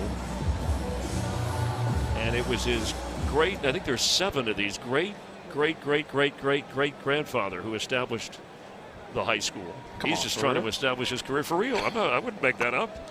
Just you and I talking. That's the Bucs' first penalty, by the way, and Allen is sacked. Jackson chased him down. From Jacksonville State, that's Darius Jackson. Well, he's unblocked, and his offense is trying to move the pocket and get the defensive end to get some dirty eyes, I say, to look inside, maybe not do contain, and he was all over Austin Allen right there. No chance to escape that sack, and now you set up a 3rd and forever for this Bucs offense. And I mean, Austin Allen, not a lot of snaps under center in the preseason. Don't be surprised they turn around and hand this ball off and punt it. You see the level of experience, how smooth things ran with Ryan Griffin, and you talk about inexperience. Sean Wilson in the game and carrying forward, got a lot of that yardage back. They needed 17, and he got about 14 or 15 well, there. now you're in the position where it's 3rd and 4. You're on the 40. Punting does really nothing. Fourth down. It's 4th down. It does nothing for you because the field is short. You want to give the ball at the 20 or give it at the 40. Just go for it. And I think that's exactly what Dirk Cutter is going to decide to do, is go for this on 4th and very manageable now. 3rd and 17 look awful. 4th and 4 looks very doable. But Sean Wilson showed you something, that He can make up a lot of yardage. He stays in the game as a receiver. Bottom of your screen, empty backfield for Austin Allen. Play clock down to 3. On 4th down, pass incomplete. It looked like he wouldn't have the first down marker, Bobo Wilson. We saw Ryan Griffin execute this exact play much better. Spread out the defense. You're looking for the matchup. He picked the right one, just delivered it late. Jacksonville is off the field. Third quarter, Jacksonville has moved out in front, 15-10. Buck fans, stay tuned. After the game, official Bucks bonus post-game coverage. Dan Lucas, Andy Sabo with highlights, player interviews. Coach Dirk Cutter at the podium. It's Bucks bonus coming up next on your official Bucks station, News Channel 8. Taking over on downs. Tanner Lee leading the offense. Jacksonville with a defensive stand, and the catch made across midfield. Shane Wynn, who thought he had a spectacular catch, but overruled. Noah Spence is still out on the field. You said at the top of the broadcast, the designated rusher, former second-round pick, Rondé, you wanted to see him try and do something big. Is he says roster's his job in jeopardy here? I don't know that it's in jeopardy, but I know they want to see more out of him. He's got to vary his rush moves, and this is not his forte, playing against the run, but I actually think he's done a pretty decent job holding up there when they've run at him. That was a good example of it right there, just holding the point, forcing it back inside. But his specialty is going to be rushing the passer. He's got so many assets at his disposal right now with JPP, Vinny Curry. He needs to be able to lean on those guys and learn something, learn a counter, find a way to study offensive tackles. And when you get your chance to get in there, you got to win. I mean, that's exactly what a designated pass rusher is. They have one on this team in Fowler. That's exactly what he is for the Jacksonville Jaguars. Jags facing a 3rd down and 3. Tanner Lee keeps and then throws. Tim Cook with the first down catch inside the 45. Godwin Igwe, who earlier had a special teams play, making defensive stop. You know, we mentioned Mike Greenberg earlier, wishing him a happy birthday. He helps with the contracts. I know there's some Bucks that are coming up with contracts that they want to re-sign and get those deals done. Guys like Quan Alexander, Ali Marpet, I think Donovan Smith as well. Yeah, they're getting to that point where you're going to get some top-heaviness to your roster because you have good players and you want to keep them. It's hard. I mean, this landscape now, the money is getting out of control. Sideline throw, catch is made. It's Monte Crockett. Down at the 1. Monte Crockett is having a day today on these backup cornerbacks for Tampa. This is not only a great catch, it's a great throw, but one-on-one, this is Devontae Harris in good position, but just start looking for the ball like that. If you start looking for the ball like that, you're out of phase, you're a step behind him.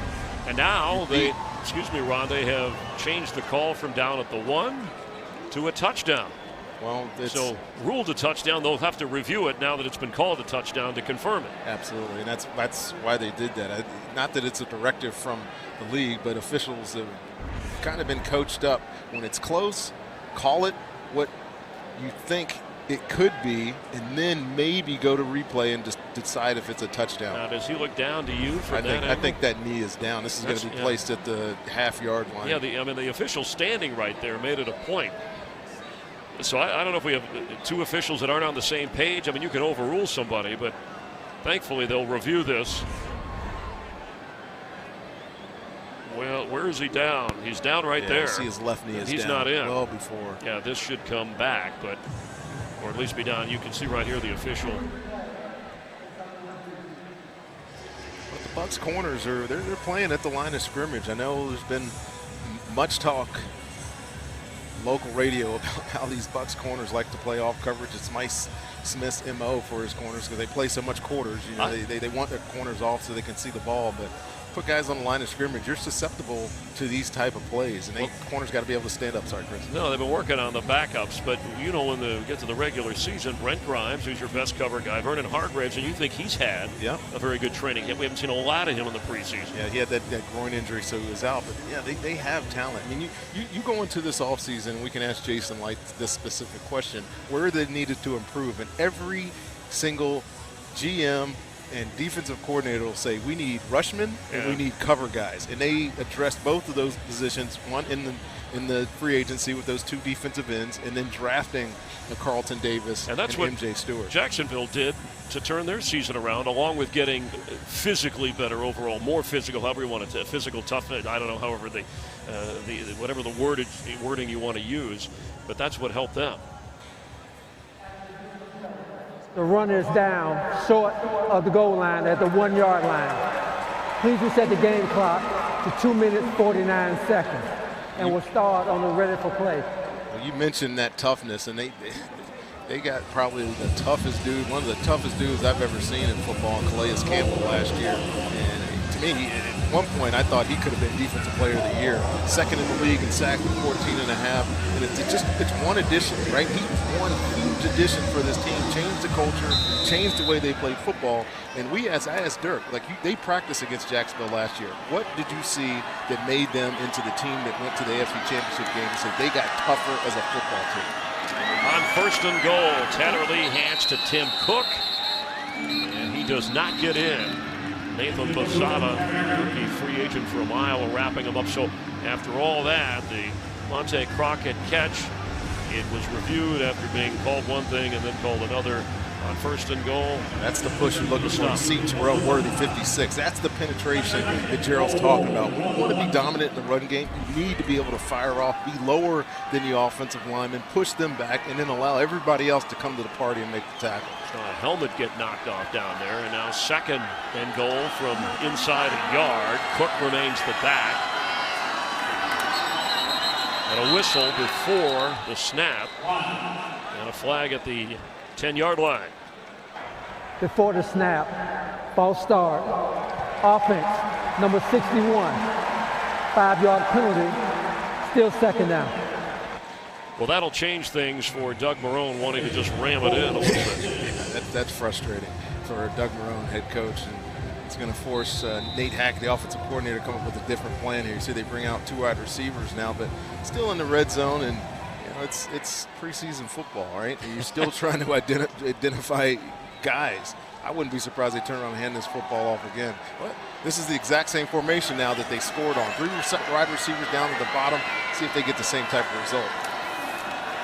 Tim Cook to carry and brought down to bring up 3rd and goal.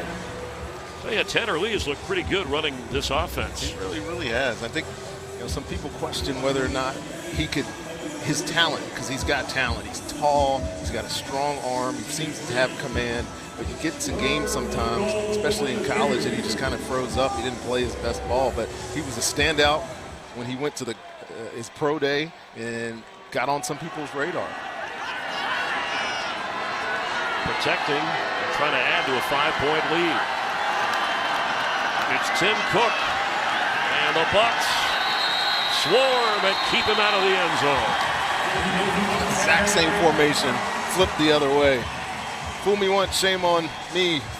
Shame on you. Fool me twice, shame on you. And that's exactly what these Bucs guys did. They understood what was coming at them, see the penetration up front, rally into the football. 11 hats trying to get in there, stopped them short. Jaguars are going to go for this again. This would be an awesome stand if the Bucs find a way to keep them out. Same formation, 3 receivers down at the bottom, running back offset. I bet you this is a boot. Yeah, he'll fake to Cook and roll right. Is that what you're thinking? Tanner Lee gives to Cook. Touchdown, Jacksonville. They kept pounding away, and eventually, despite the penalty, add to their lead, reaching the end zone. I wonder if they're going to go for 2 or just kick the point after. I think they're going to kick this one, Chris. But yeah, I don't think their playbook is this narrow. Going to be this narrow in the preseason. That's four runs, the exact same. Yeah, and they worked eventually. The bottom line is Lambeau is in to kick the point after. Look, if you have Leonard Fournette, I think you might be doing that. Running back coach Tyrone Wheatley, played with my brother in New York. Former Michigan Wolverine, I believe. And Lambeau, the extra point. Well, at one point it was 10-3, a Buccaneer lead. Now the Jags lead, led by Tanner Lee and a solid defense. Jags up 22-10. late in the third. Save over 30% on individual game pricing with Bucs season passes, including games like the home opener against the Eagles, the defending Super Bowl champs. That's September 16th. And you can enjoy benefits just for crew members, including exclusive tours of One Buck Place, which, by the way, the Advent Healthcare Center joining the sponsorship there. Game day discounts. You also can benefit from exclusive year-round events. Join the crew today. Visit Buccaneers.com/tickets. She's still here. That's all right. A devoted fan. Get her a tryout. 10 seconds remaining in the third. It's Bobo Wilson from inside his own goal line. Room for Bobo to go. Knocked out up around the 35-yard line, and a tough hit. An animated tough hit by Logan Cook, the punter, and a flag down. That was an explosive run. I mean, that's the essence of Bobo Wilson right there. That was Personal foul, initiating low in the head, and initiating contact with the helmet. Kicking team, number 9. 15-yard penalty after the end of the play. First down. And the call is on Logan Cook. The Florida Blues scoring drive. Cook hammering away in the end zone for Jacksonville. Now, the NFL helmet rule, Rondé, they were worried how this was going to be called. They've really been averaging in the preseason less than 2 a game. I think that's the second one we've seen tonight. But, I mean, that's across all games. There's confusion from the outside. I think they're looking for that posture. You know, the angle, the flat back, head down. They confused it by adding the incidental element to it. I don't necessarily think it's going to change football. It's going to change the way guys try to tackle, obviously. It's going to change the way outcome of games, but they're trying to make it a safer game, and you can't blame them for that. End of the third quarter on the Mazda Feel Alive scoreboard. Jacksonville leading the Bucs.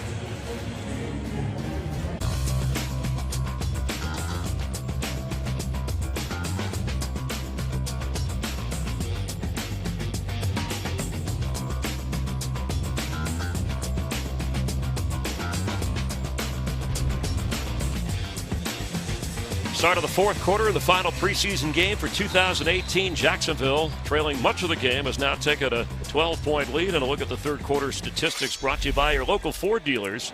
Take on summer with big savings from Ford during the summer sales event. Allen to throw, and he will be sacked. Remember, it was his turnover that turned the tide of this game. Oh, he's seen a lot of pressure, and it's evident in the stats here. We know what Ryan Griffin did in the first half of this football game, but since Austin Allen has come in the game, he's been under duress, shall we say, so far in this game. Have brought the heat. Rondé Barber, Chris Myers, and joined in the booth by Jason Licht, general manager of the Buccaneers, will chat with us through a few moments here in the fourth quarter. Let's see what happens here on 3rd down and 16. Ryan Griffin playing the first half. It was outstanding, giving the Bucs the lead. Hand off to Sean Wilson, bouncing off tacklers and going up the sideline. There was a 3rd and 17 a moment ago where he picked up 12, 13 yards on a delay. I think they're going to make the same decision. Go for this on 4th down. Sean Wilson now twice gets you on a 3rd and forever, picks up big yardage and gives yourself an opportunity to go for it on 4th down here. See if they have better results this time around. First of all, they got to protect Austin Allen. You got to imagine that Todd Monken's going to want to get the ball out of his hands to see if they come back with that same empty formation, see if he can make a better decision here than he did last time. The free agent from Duke picked up 12 on 4th down and 4 from the 45-yard line of Jacksonville. Allen flutters and incomplete. Trying to get to Dante Dye, who was just picked up this week and brought back to the Bucs. Jacksonville will take over on downs, and will be joined by Jason Licht, general manager of the Bucs, when we continue here from Raymond James Stadium. Welcome back to Raymond James Stadium. The Bucs getting ready a week from Sunday, opening on the road against the New Orleans Saints. Jason Licht, general manager of the Bucs, joining us in the booth, and thanks for coming in. I appreciate you having me. All right, so Jameis Winston, we know after Saturday, no contact for the next 3 weeks, but he did get up and address the team last night, felt it was important, and people responded well. Ryan Fitzpatrick will start your first three, and you have Ryan Griffin, who has come on strong here, so you must feel good, given the circumstances, Jason, about your quarterback situation. Yeah, we do. All three of them have been playing really well this preseason, and Ryan Griffin picked up where he left off here tonight. It's just feels really good to have two guys that you can go out there and give you a chance and do more than that, actually. So we're very fortunate. Now, we're going to miss Jameis. Jameis has been playing well, having his best preseason. But we have these guys. Build on Ryan Griffin for me for a minute. Just how far he's come since you've been here. I know we picked him up off from the Saints when they let him go. Just his maturation. How far has he come in giving you that comfort that if Fitzpatrick goes down at some point in this 3-game stretch, that he can play for you? Last year before the Bengals game, before our preseason versus Bengals, he was actually looked like he was going to win the number 2 job. Yeah. He was throwing the ball really well.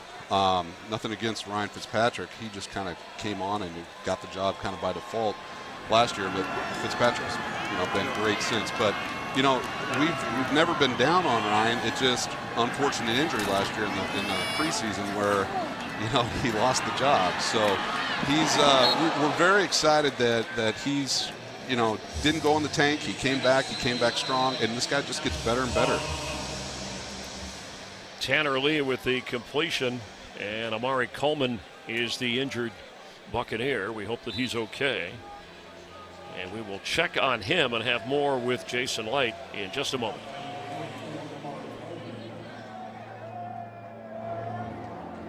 Amari Coleman coming off the field, and you'll see it in the replay, taking him to the blue tent and obviously evaluating him for a concussion as he goes down to make this tackle. Helmet to the back of the knee, and there's a spotter upstairs. Even if he hadn't laid on the ground, they would have taken him in there. Trainer automatically calling down, so it's a 13-yard pickup at a first down for Jacksonville at the 41. And they run the football, continuing with Jason Licht. Let's stick with the quarterbacks here. I mean, ask the question everybody wants to know. Jameis Winston, 3-game suspension.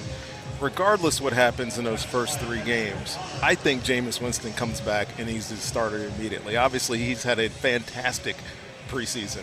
Throwing the ball in practice, how it's translated to the games. He's grown up, it seems. Your opinion? Well, tough question. We've got.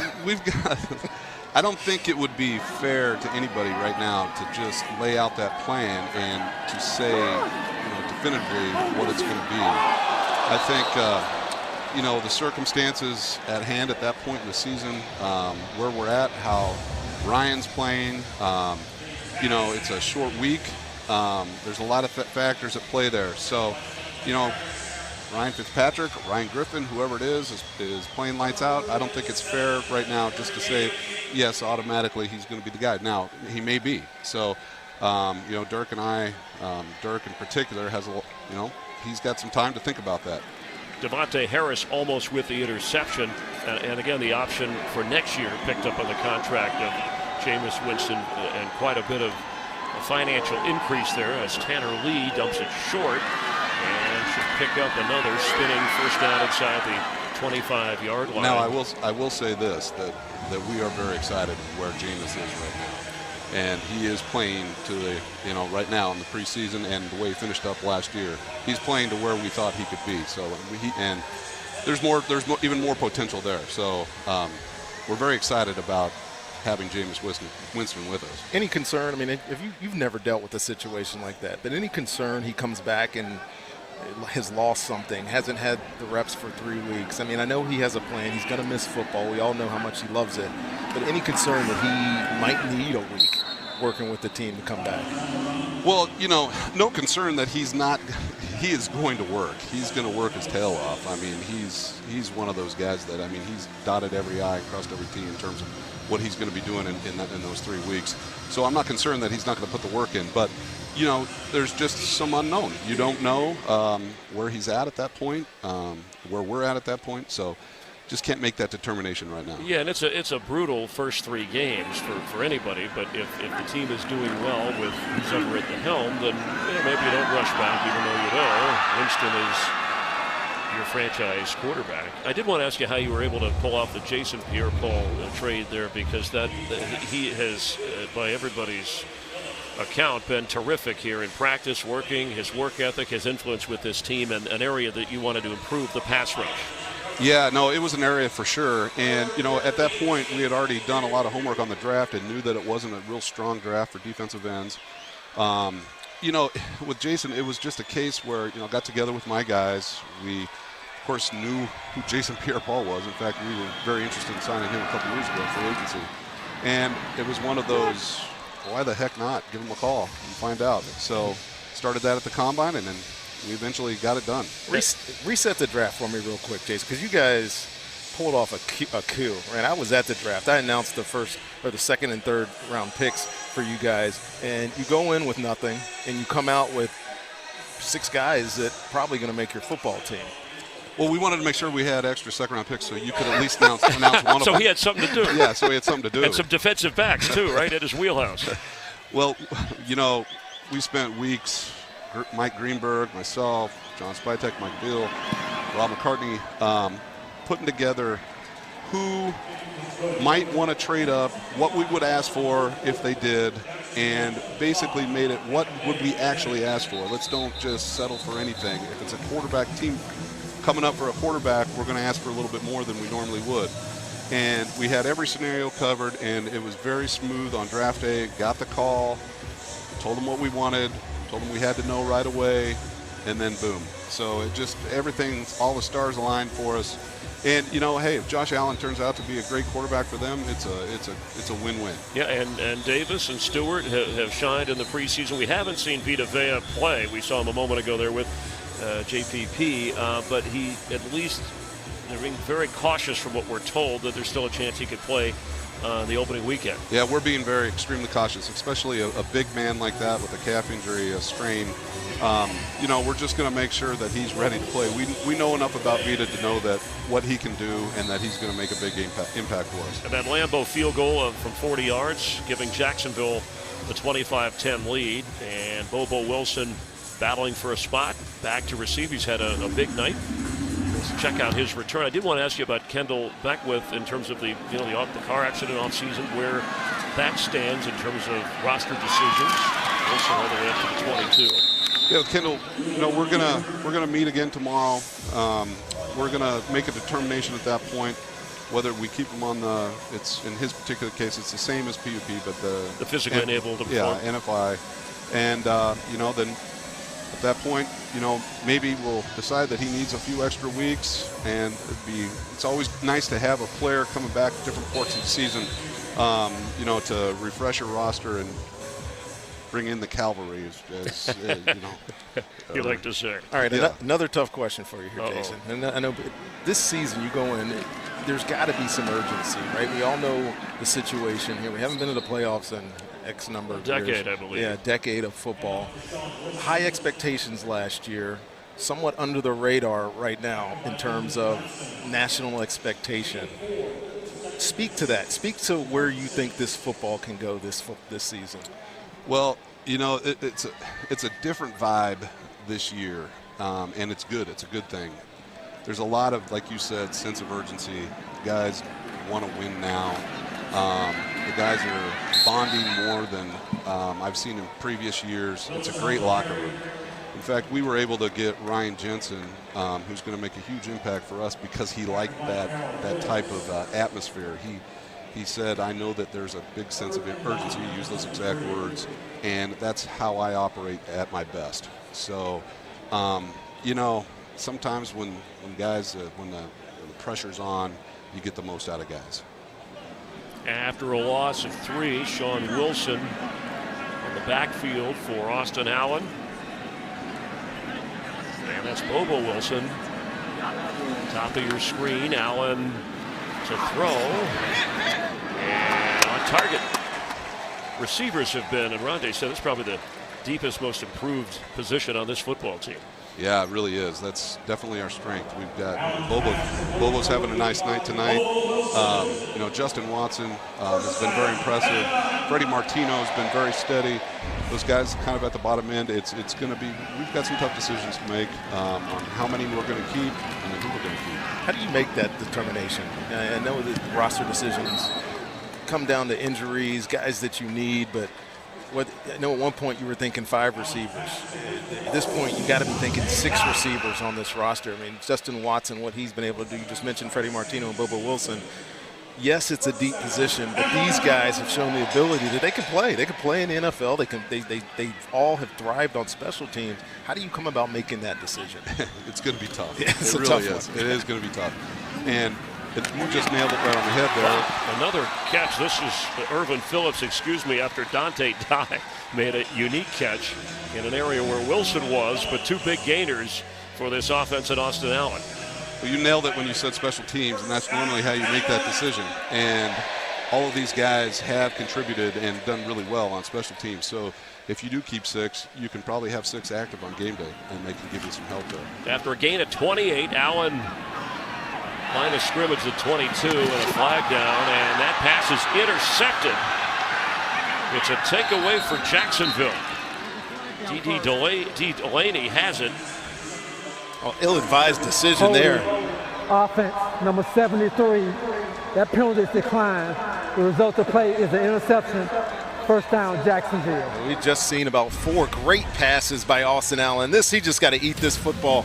No reason to force this in there. He doesn't see the defender on the sideline. It's a giveaway by the Bucs offense. With Rondé Barber, Chris Myers, Jason Licht, General Manager of the Bucs, watching with us, and a chance to vote for your Pro Balance Protein Water Player of the Game. Go to WFLA's Facebook page and cast your vote. Candidates: Ryan Griffin, Bobo Wilson. We'll announce the winner before the end of the game. We appreciate the votes. Who you got there, Jason? He can't swing the votes. You already tried. Rondé was already trying to swing. He was trying to get a defensive guy in there every time. It's a tie. As Tanner Lee completes. We just saw a rush there by Noah Spence, still in the game well into the 4th quarter. Tell me what he needs to do. What does he need to prove to you in order to be the designated pass rusher on this football team? Well, Noah, you're never going to knock him on his effort and his hunger for wanting to be out there and make plays. He just needs to continue to develop as a rusher, come up, use his arsenal, use a variety, use a bag of tricks, not run by the quarterback, not set up with the same moves all the time. And he's getting better at that. He's getting better. So this is a good opportunity here tonight for him to get out there and play more. So we haven't lost faith in him. Coach Buckner's a hell of a coach, and he's showing improvement. Offense, number 76. 10-yard penalty, replay, first down. Sean Wilson, a free agent find. Looks like he's made this team along with all of your draft picks. So when you have the roster cuts you have to make, Jason, I know you're always looking to improve your team however you can. Is there a certain area, I would guess offensive line, that if some other player somewhere becomes available that can help, that you'll bring somebody else in and swap somebody? Yeah, it's a possibility. There's about between 40 and 50 guys that get claimed every year. Very few of them really make an impact. There are, exceptions, obviously, that do. You've invested a lot of time in the guys that we have, and I'm not saying that we're opposed to doing it, because we are. Trust me, these guys, Rob McCartney and these guys, have looked at every single player in the league, and myself. So we're always striving to get better. It's that practice squad right now that we want to make sure that we get the best possible guys on there, because we use that practice squad as an extended version of our 53, and over the last 3 years we've elevated a guy 41 different times, I think. Yep. And some of these guys, Alan Cross and Adam Humphries, Cam Brate, they can become valuable commodities on your football team. I was thinking of a guy before this game who had to prove something in preseason 4. Adam Humphries was the guy that came to mind for me. I remember his rookie year. That's all we talked about that last game, and look what he's become now. I have one more question for you, and it's about the preseason as a whole. How much credence do you put into these games, whether it's winning or losing, the way you play? What do you take out of these 4 preseason football games? Well, this one's a little different right now. We're playing with a lot of guys that aren't going to make our team. So, but we want to. This one's more of an evaluation of those guys and across the league, as are the other ones. But you're getting more. You're getting more of an extended look at these guys that are bubble players. But I think you want to win. You know, you want to win these games, and you want it to carry over into the season. And you just want the culture of the locker room to get used to winning. And you can't. You know, it's just invaluable. And especially coming from behind or winning in the last minute, all those games that we lost last year, one-score games, I think it helps turn the tide. It helps change the culture. Yeah, 10 one-score games, a 3-7 record in that for the Bucs, whereas teams like Atlanta, Carolina swung the other way here on 4th and 12. Noah Spence, by the way, deflecting that. And a punt that goes into the end zone. So you swing that the other way and you're in contention. Yeah, 3 teams from your division that made the playoffs last year. Do we have the Adam Humphries? Because that was one of the most spectacular plays. I know Dirk Cutter calls a timeout with Chris Conte when the Lions Friday night, right? We're trying the long field goal, and he's going to put Humphries back there. We know he's got great return ability, and I love what Humphries said when he was running. He said the crowd was going to let me know whether, you know, I had a path up, but you see 109 yards. This was awesome. This was fun to watch. He's just a football player, you know, and he's just got great instincts, and he's just got a never say die attitude. And right here at the end, I was a little worried somebody was going to come out of nowhere and get him, but he said he saw it on the big screen, so he was. And there were no flags, which is always a nice thing, as the Bucs have the football and the clock running. Just over 5:40 to go. Well, Jason, thanks very much for your time, as always, through the preseason. We appreciate you coming in, you and the coaching staff and the Buccaneers being so cooperative with Rondé and I. know the Buc fans like it, and we wish you a great season. All right, have fun. Appreciate it. Yep. Thanks, buddy. Take care. You got it. Nice haircut. Jason, he's not talking to me. We're talking to Rondé. Rondé keeps his hair very, very short. Yes, it's right. easy. The Buc fans here would like to see a more aggressive approach on offense, but just don't want anybody to get hurt with the last 5 minutes remaining here in the preseason. And job's on the line. There is Allen opening it up, trying to go deep. And Irvin Phillips, the target, incomplete.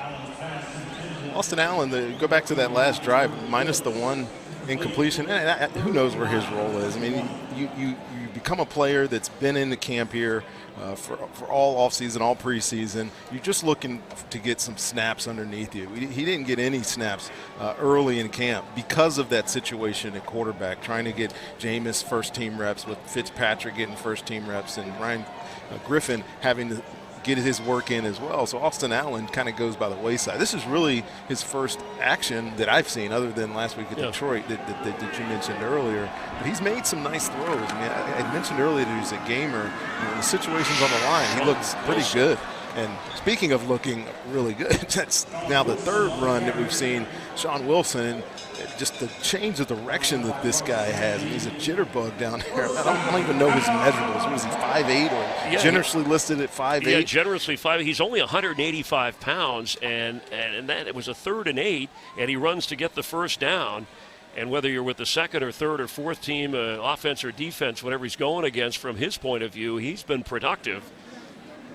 Taking a breather, Allen's pass is deflected, incomplete. So we can say that behind Peyton Barber and Jacquizz Rodgers and Ronald Jones, the second-round pick from USC, there is Sean Wilson. You know, you get in a situation where you have that many running backs on your squad. How many are you going to keep up on game day? And you got to think that Rodgers will be up. He is so valuable on special teams for this football team. He can be a situational runner if you need him. We've seen him start many games for Tampa since he's been here, and it's obviously the familiarity that he has with their cutter system.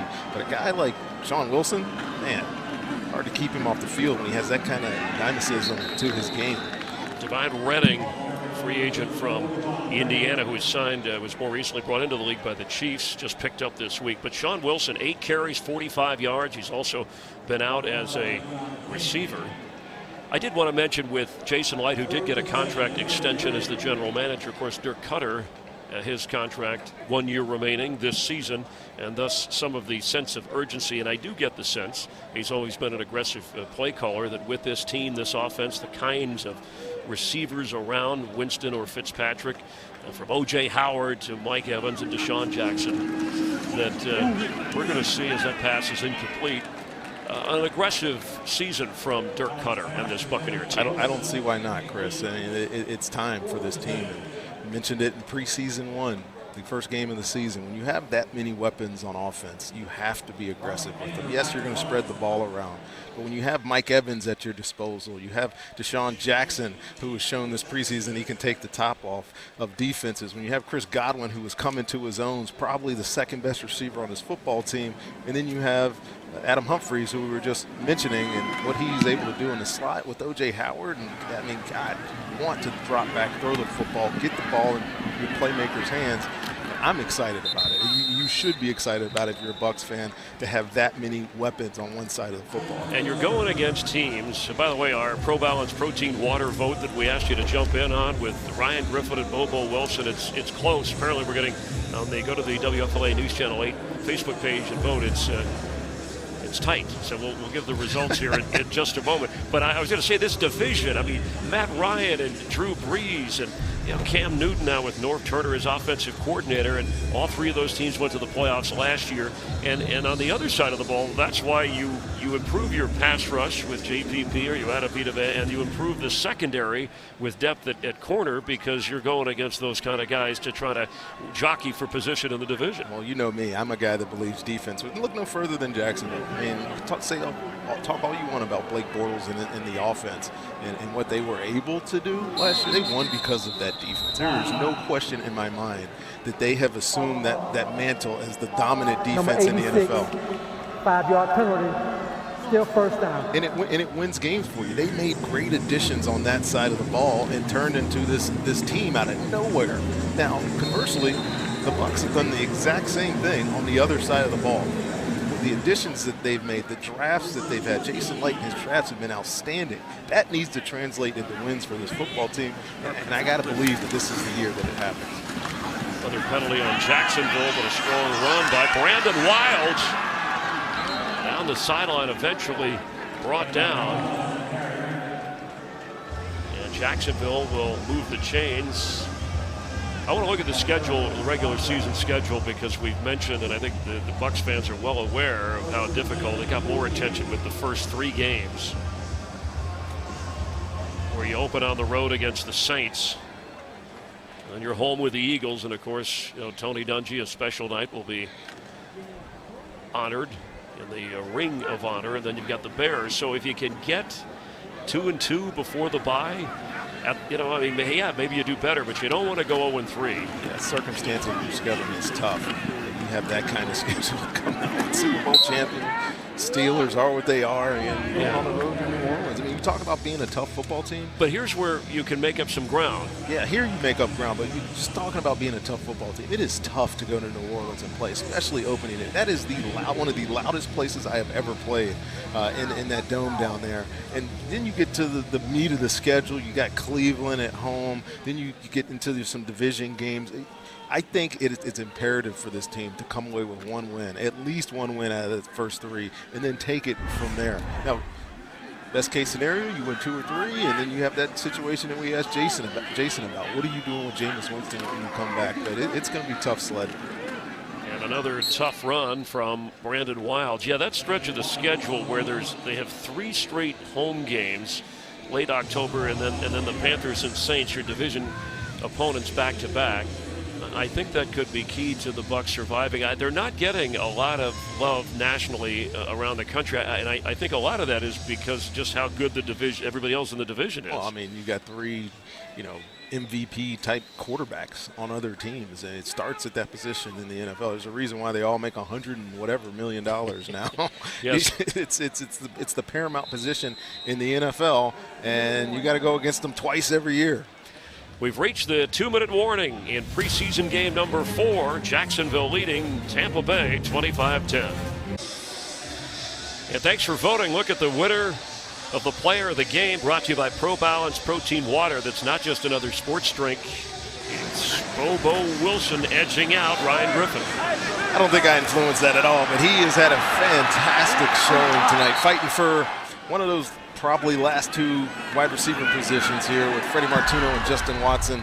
And I would not want to be Jason Light and Coach Cutter when they have to make some of these tough decisions on all these players. They've really shown an ability to play this game in the NFL, and one of them probably is going to not be here come Sunday.